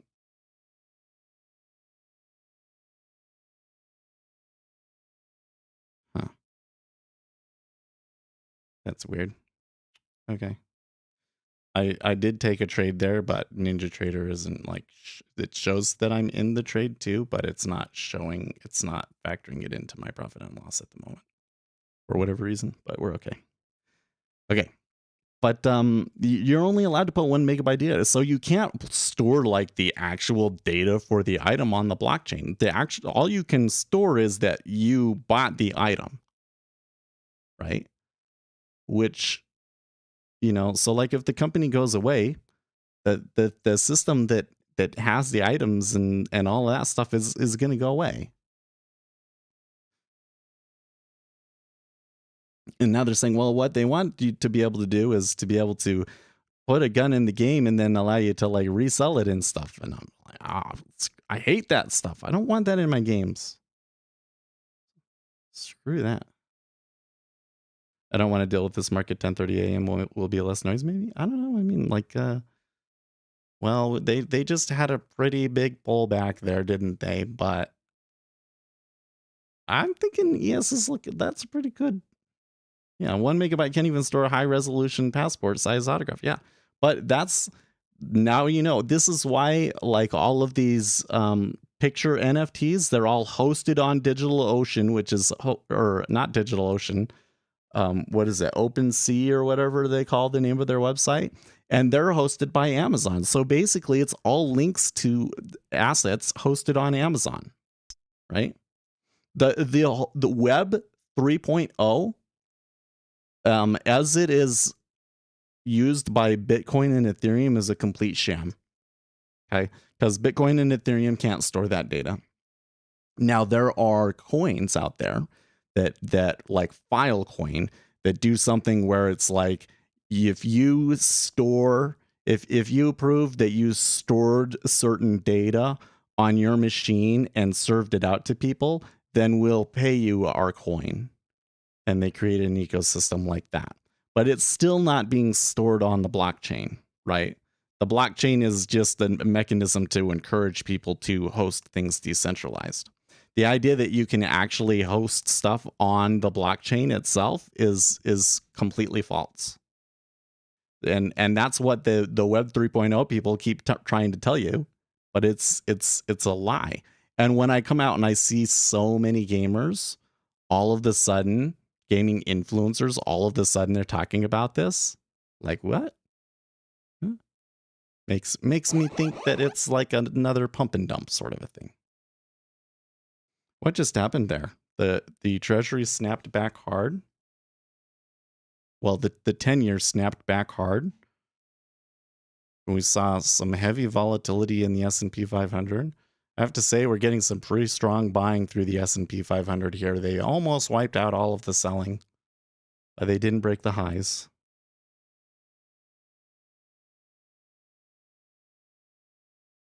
You made most of your money in natural gas and corn today? Well, that's good for you, dude. That rise in natural gas is pretty wild, huh? And corn. Corn just keeps going. Corn just keeps going, man. I need me some corn. Let's go sell. You know what? I kind of want to wait for OPEC and the jobs numbers next week and everything, but let's ditch Zillow and let's buy corn. No, but corn is already pretty moving. I don't know if now is a great time to invest in corn. Probably we already missed that opportunity. Probably getting paid by Amazon. Most gamers use Switch, which is owned by Amazon, and if OpenSea is open on AWS, more business for Amazon. No, I don't think so. I think that so one of the things that happened with CryptoPunks. By the way, did you see this article where they basically made the case that CryptoPunks was made by neo-Nazis? I think that it was just like a I don't know what you call it, one of those campaigns by 4chan, but they made a compelling case. I don't think that they proved anything, but they made a compelling case. Anyways, Gary V all of a sudden at one point decided, oh, NFTs are going to be big. And he called all of his influencer friends and started influencing them to buy NFTs. So he would literally have these conference calls where he would have 50 rich, or anybody influencers, right, in this conference call. And he's trying to sell them on NFTs. It's a freaking pump and dump. That's what that is. It's a pump and if you did that with stocks, you would be fined, right? And then there was all of these people started buying CryptoPunks, and CryptoPunks took off and all of that sort of stuff. It was really all because of Gary V. Now I'm seeing the same thing happen with gaming. Interestingly, at a time when cryptocurrency isn't doing so well, and so it makes me think maybe there was a meeting. Maybe there was a meeting and they called in all of the influencers that I follow on YouTube, and that's why they're all talking about it and they're all using the same talking points. Seems what is the word? Seems plausible. No?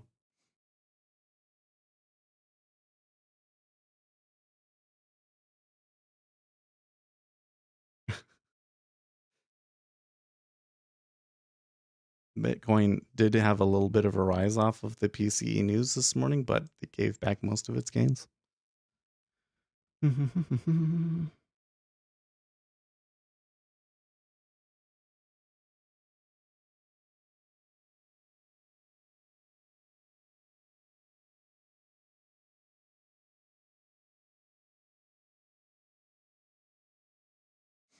I'm still really mad about not getting that 1.810 or whatever it was that I was looking to get back there. So do you see why I'm like, like I might be able to wait and we'll get another leg and we'll be fine in the end, maybe. But it would have been so much better to catch the right spot, right?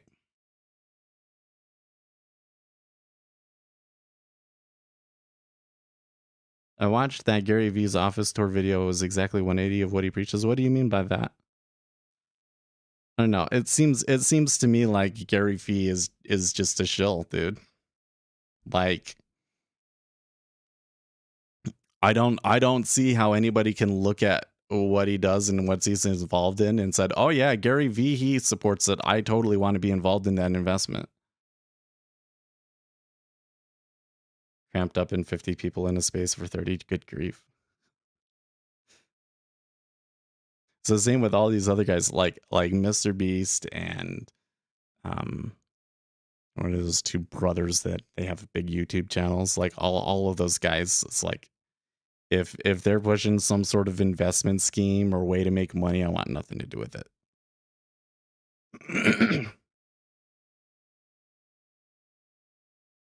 Because it's like if it was good, then they're too late, right?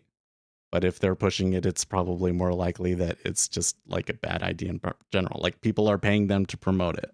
And that's the only thing that it has going for it. It wasn't organic, I guess you could say.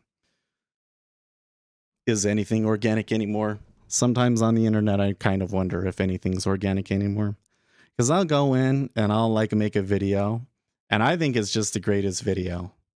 And then nothing. Algorithm doesn't send anybody to it. So this is the same video as the video the day before, but this time the algorithm has decided it's not going to show it to as many people. Even though this video is better. It doesn't seem organic to me. It seems like that the things that take off are because somebody manipulated it into taking off. Treasuries is just kind of balancing out in this area now.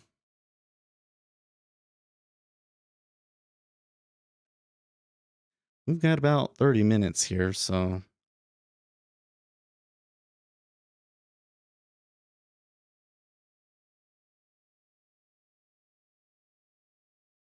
when you look at this in the 30 year, you're getting like a consolidating range now.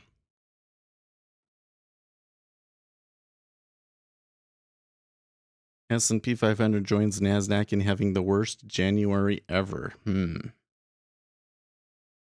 Are there any news? No. At the top of the hour, that's just when I stop the stream, right? Pretty sure, let me double check. There is the Baker Hughes total rig count, but that's not for like 2 hours. But I think we're pretty much done with the news today. Which kind of makes you wonder if the treasuries are just settling. Well, they can't be settling because the S&P 500 is still all over the place, huh?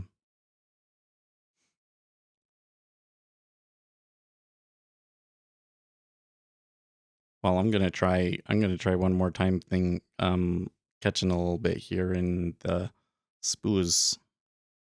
All right. And they're trading a pretty good range here. Yeah. I mean, there's probably still opportunity just because the markets are just all over the place, but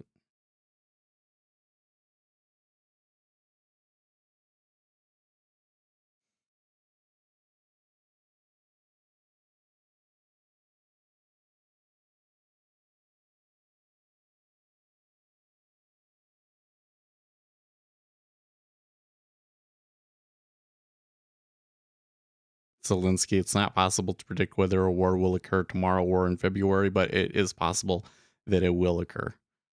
Man, did you see all of this noise about Zelensky and Biden's call yesterday? And like people put out that Zelensky said, "Stop telling everybody that a war is imminent because it could hurt our economy." And then like they all redacted it and everything. The CNN like took it back and tried to pretend that they didn't put that story out.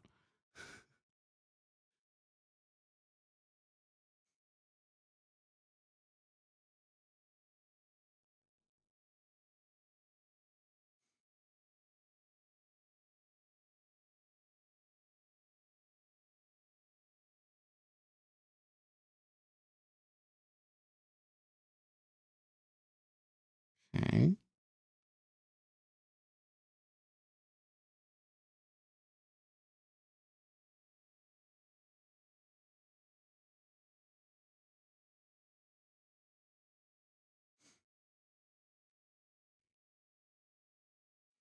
The volume looks a lot more mixed than it was when we were like in that chop area. Remember when we were in that chop area at the lows, it was just like sell, sell, sell, but it didn't drop. Now that we've had that big buy come back up and we're kind of pulling back from that, I'm seeing a little bit more mix of a volume. I mean, overall, I'd say more selling than buying, of course, and of course prices come down, but like the slope of it is less, right? And there has been some pretty volatile and aggressive moves both ways here still. You use some order flow setups? Well, I mean, I have all of those videos, right? We talk about the order flow, how I read the order flow. I almost never take a trade just based off of something that I saw in the order flow, though.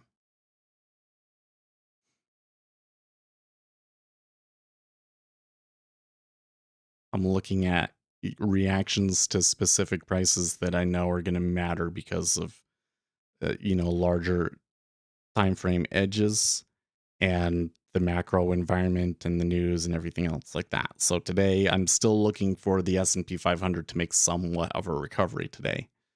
And I know that 4300 area is a key location because of the gamma. And every time that they come down into there, I see buying start to show up in the order flow. So that's why I bought.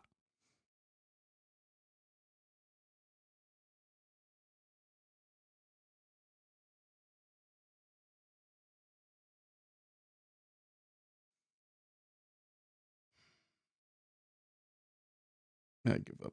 I give up on the treasury here today. That one's just not working for me.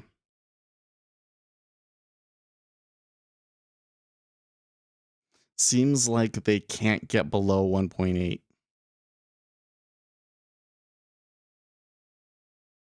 I don't know why I'm trying to sell down there on it. It's so frustrating, right? Because I could have sold like almost anywhere else and it would have been fine.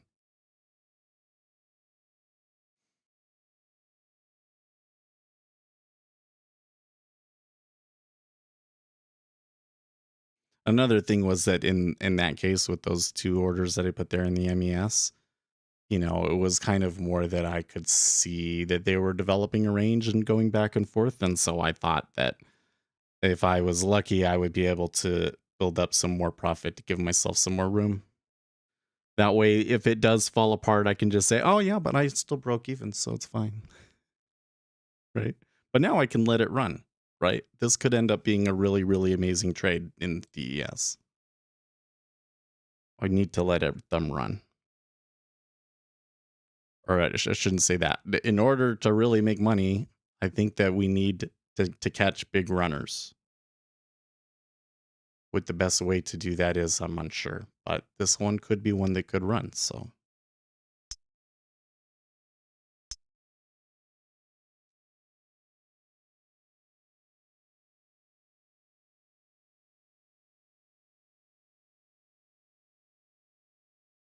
You're still short? 120. What do you mean by 120K?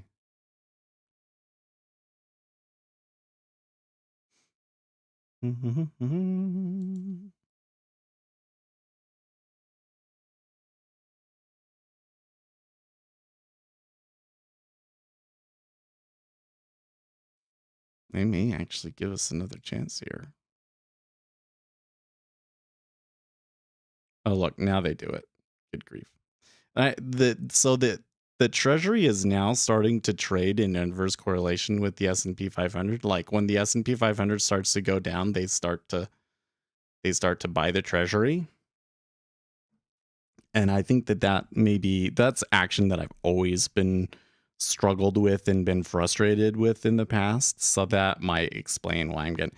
You see how as soon as I bailed on that, it turned back around.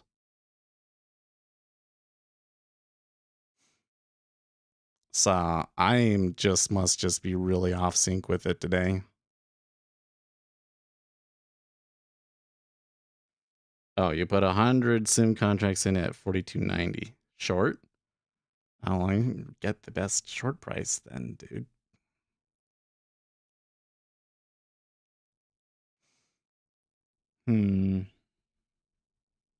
Because it depends on what kind of play you're trying to make, but what we're doing is just taking on risk, right? Well, there's those big icebergs in the treasury again at 27.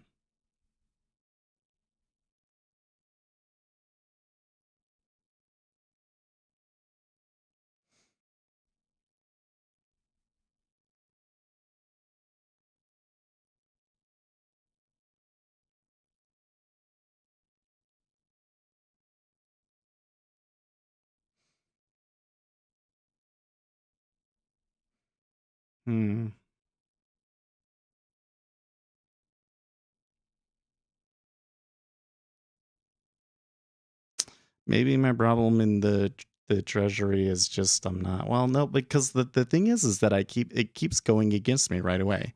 Like I'm not getting favorable ticks. That last one I got 6 favorable ticks and I got -6 with my ticks. If I had held on to it, I would be like 6 favorable ticks again. 7. No, 8. I'd be at 8 now. But not 10. So it really is. I think my entries have been random here. I should have really tried to push that news.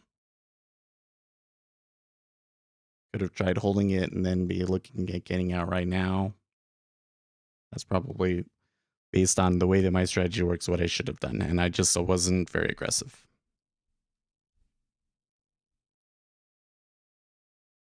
Bloomberg is reporting that Wall Street investors were briefed today on possible Russian sanctions. What? They what? Well, that's just somebody in Discord saying that. I don't know if they're.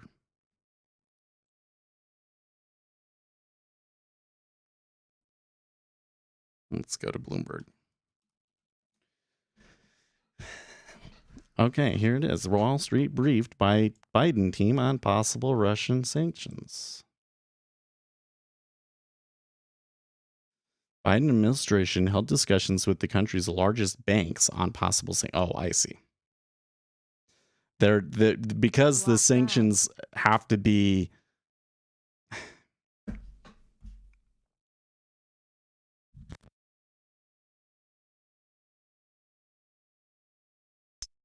This is so fucking annoying, dude. Shoulda, woulda, coulda. That would have been 10. Because the banks are the ones that have to implement it. That's why they're being briefed. I get you.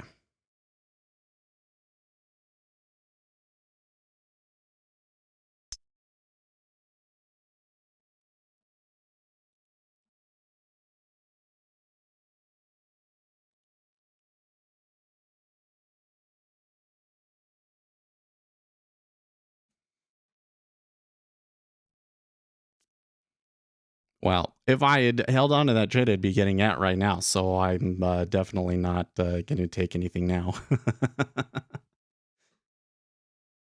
But that again, that only happened because the S&P took another turn down there.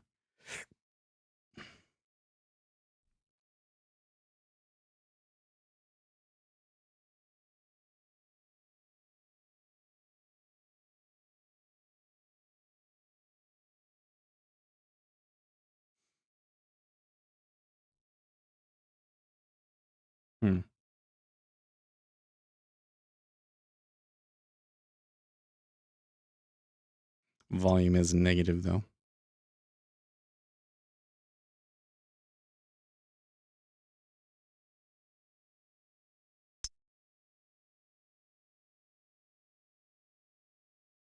I think I'm overthinking it here a little bit because if I just stuck with my guns on all of these trades, they would have worked out. Because it was at 801, right? So I was just being too finicky about it.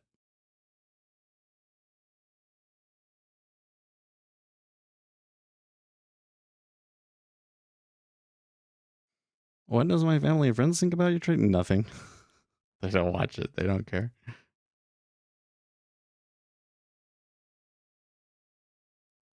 It's a channel by traders for traders, and I don't think that anybody outside of traders wants to watch it.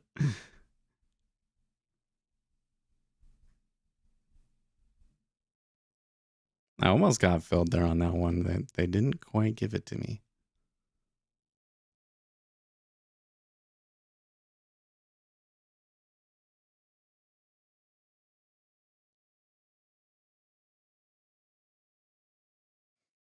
What?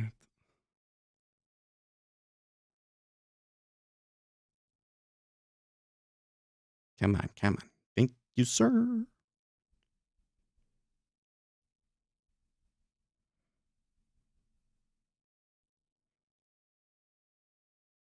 Block by. What?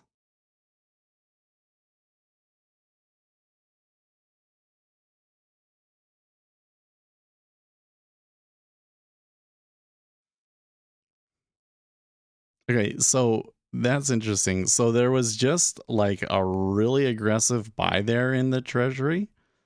That seems like a mistake.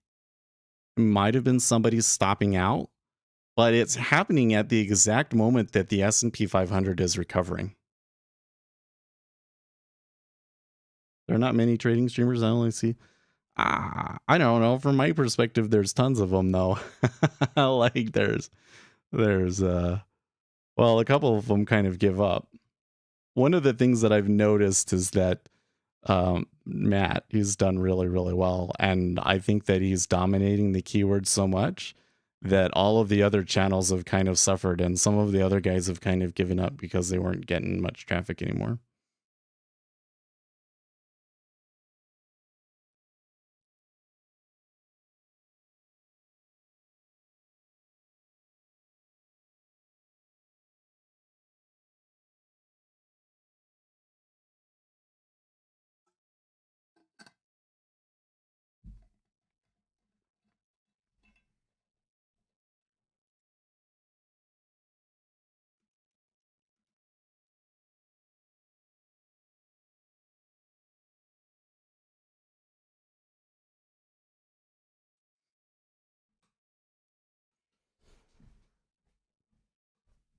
Okay, so you can see here, like there was the big trades and everything.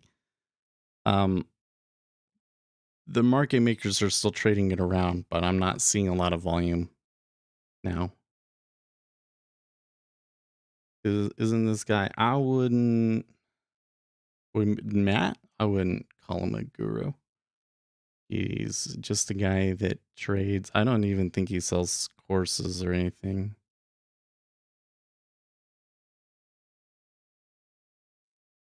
And he's like me. I mean, he does all of his trading live and everything, and he's done really bad trades and he's blown accounts in the past year. You know?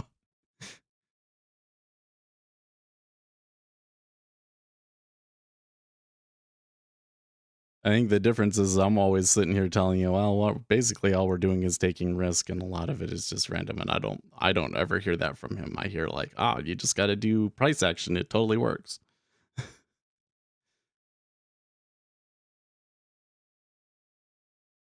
But if that's what they want to do, that's fine.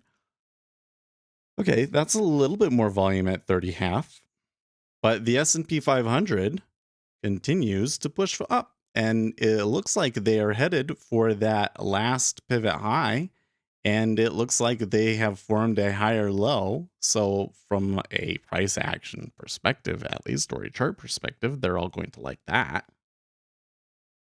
The only thing he shows us is referral link. There you go. Yeah, he does have the referral link. But that's again like I had referral links and to combines, and I decided I don't want to be a part of that anymore. So even though Top Step seems like good guys.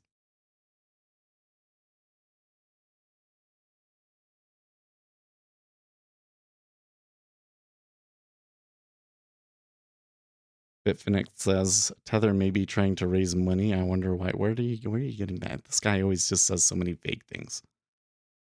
Where do you get your information from?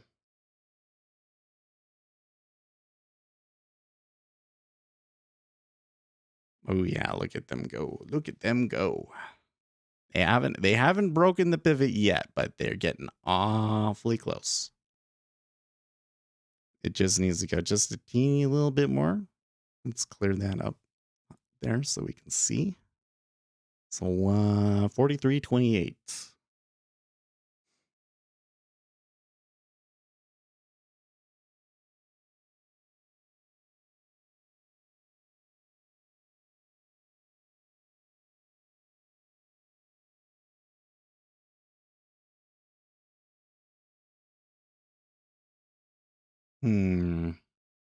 Okay, shying away from it again.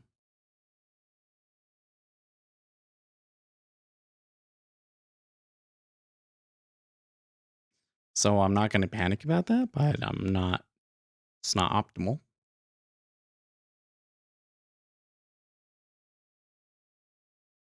But the treasuries did very much back off there.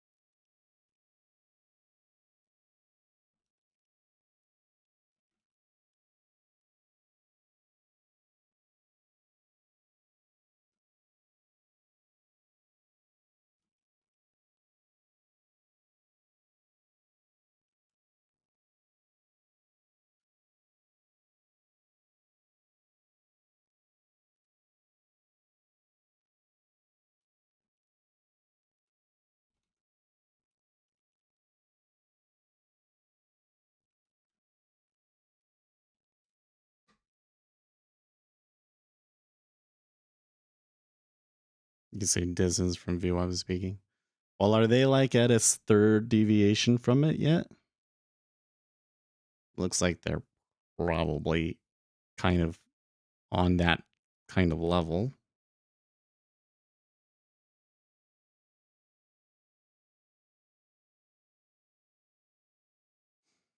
I do think that the volume that we saw here in the treasuries just now was a mistake. They did come back, right? But it might have been that particular trade or that particular I don't know, whatever you could read out of that situation may be past now. Because what it gets interesting that the ES continues to push up, but the treasuries are holding here now, as opposed to what they were doing before. John Moss, welcome to Basic. Hey, thank you very much.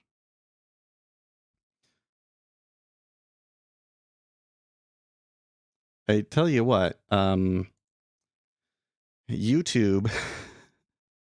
the lowest I can make those is 99 cents. If it would let me make it as 1 cent, I would have made it 1 cent so that you guys can use the special smileys. There's another peak in additional 14 to 16 ticks higher. So that's the ridiculous extreme. Yeah. I think when we were testing this all out, it was like once you got to a third deviation away from the VWAP, that you had a really high possibility of at least a short-term pullback. But when we really started testing that one, right? Or testing that one, it would always fall apart because of the fat-tailedness of it. Like when that thing is not working, it's like those are the greatest trends. And it always kind of puts you in the situation of trying to fade. Although this situation, I do kind of wonder if fading is appropriate. Yeah.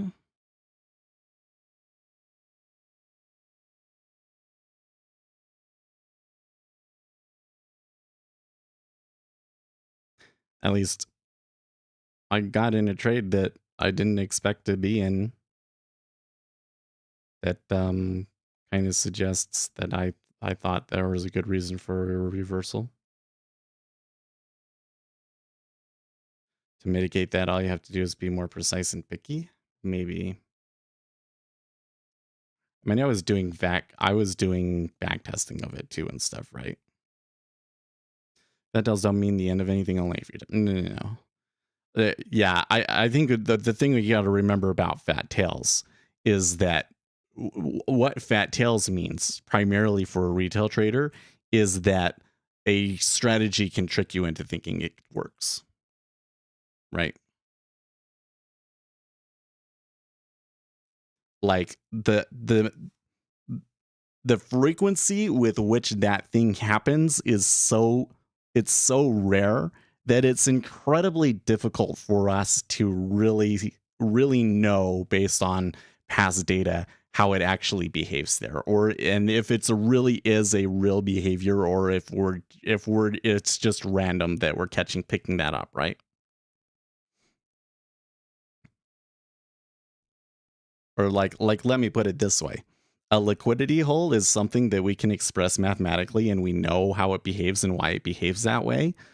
The third standard deviation away from the VWAP, we don't know why that is. It's just a statistical aberration that we've picked up in the data.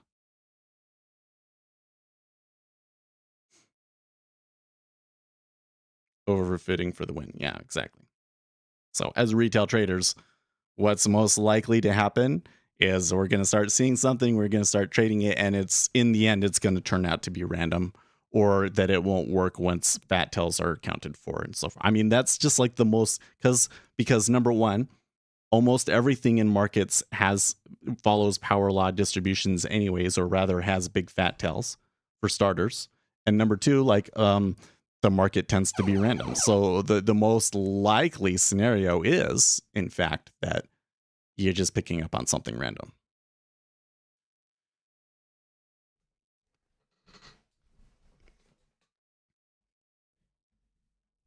Or another thing could be you're not picking up on something random, but you're picking up on something that's specific to that market regime and will change quickly. You know what I mean? Without a DOM on a higher time frame limit, orders, or should I trade with the triggers? Well, so whether you use a limit order or a market order kind of depends on the situation, right? The reason why I've been so frustrated today is because I was trying to use limit orders. And just saying, like, getting trapped into fading is only meaningful if you're doing it over and over again with extreme risk. If I'm fading VWAP distance peaks in ZN and it's risking a tick or two per trade, and I'm not going to blow my account. Okay, yeah, that's fair enough. Fair enough. And again, it's something that should only happen like once a month, right?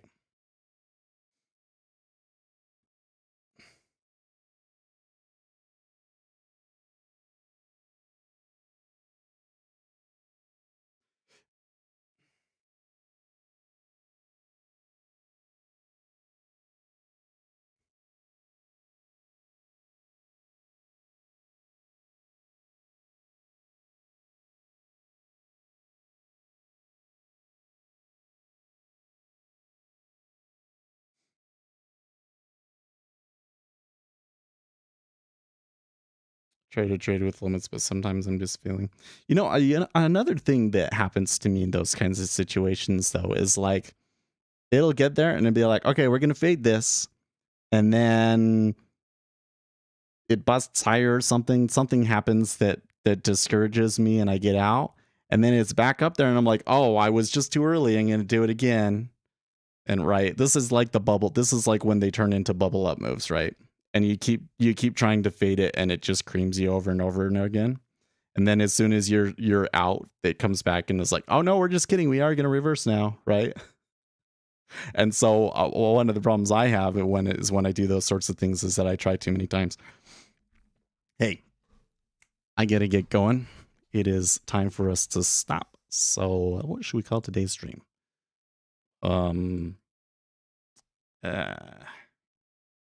I don't even know what to say. Volatile end to difficult week for markets. I don't know if that's the title zone really matters so much as long as we can find this day again. Hey guys, I gotta go. Stay profitable, friends.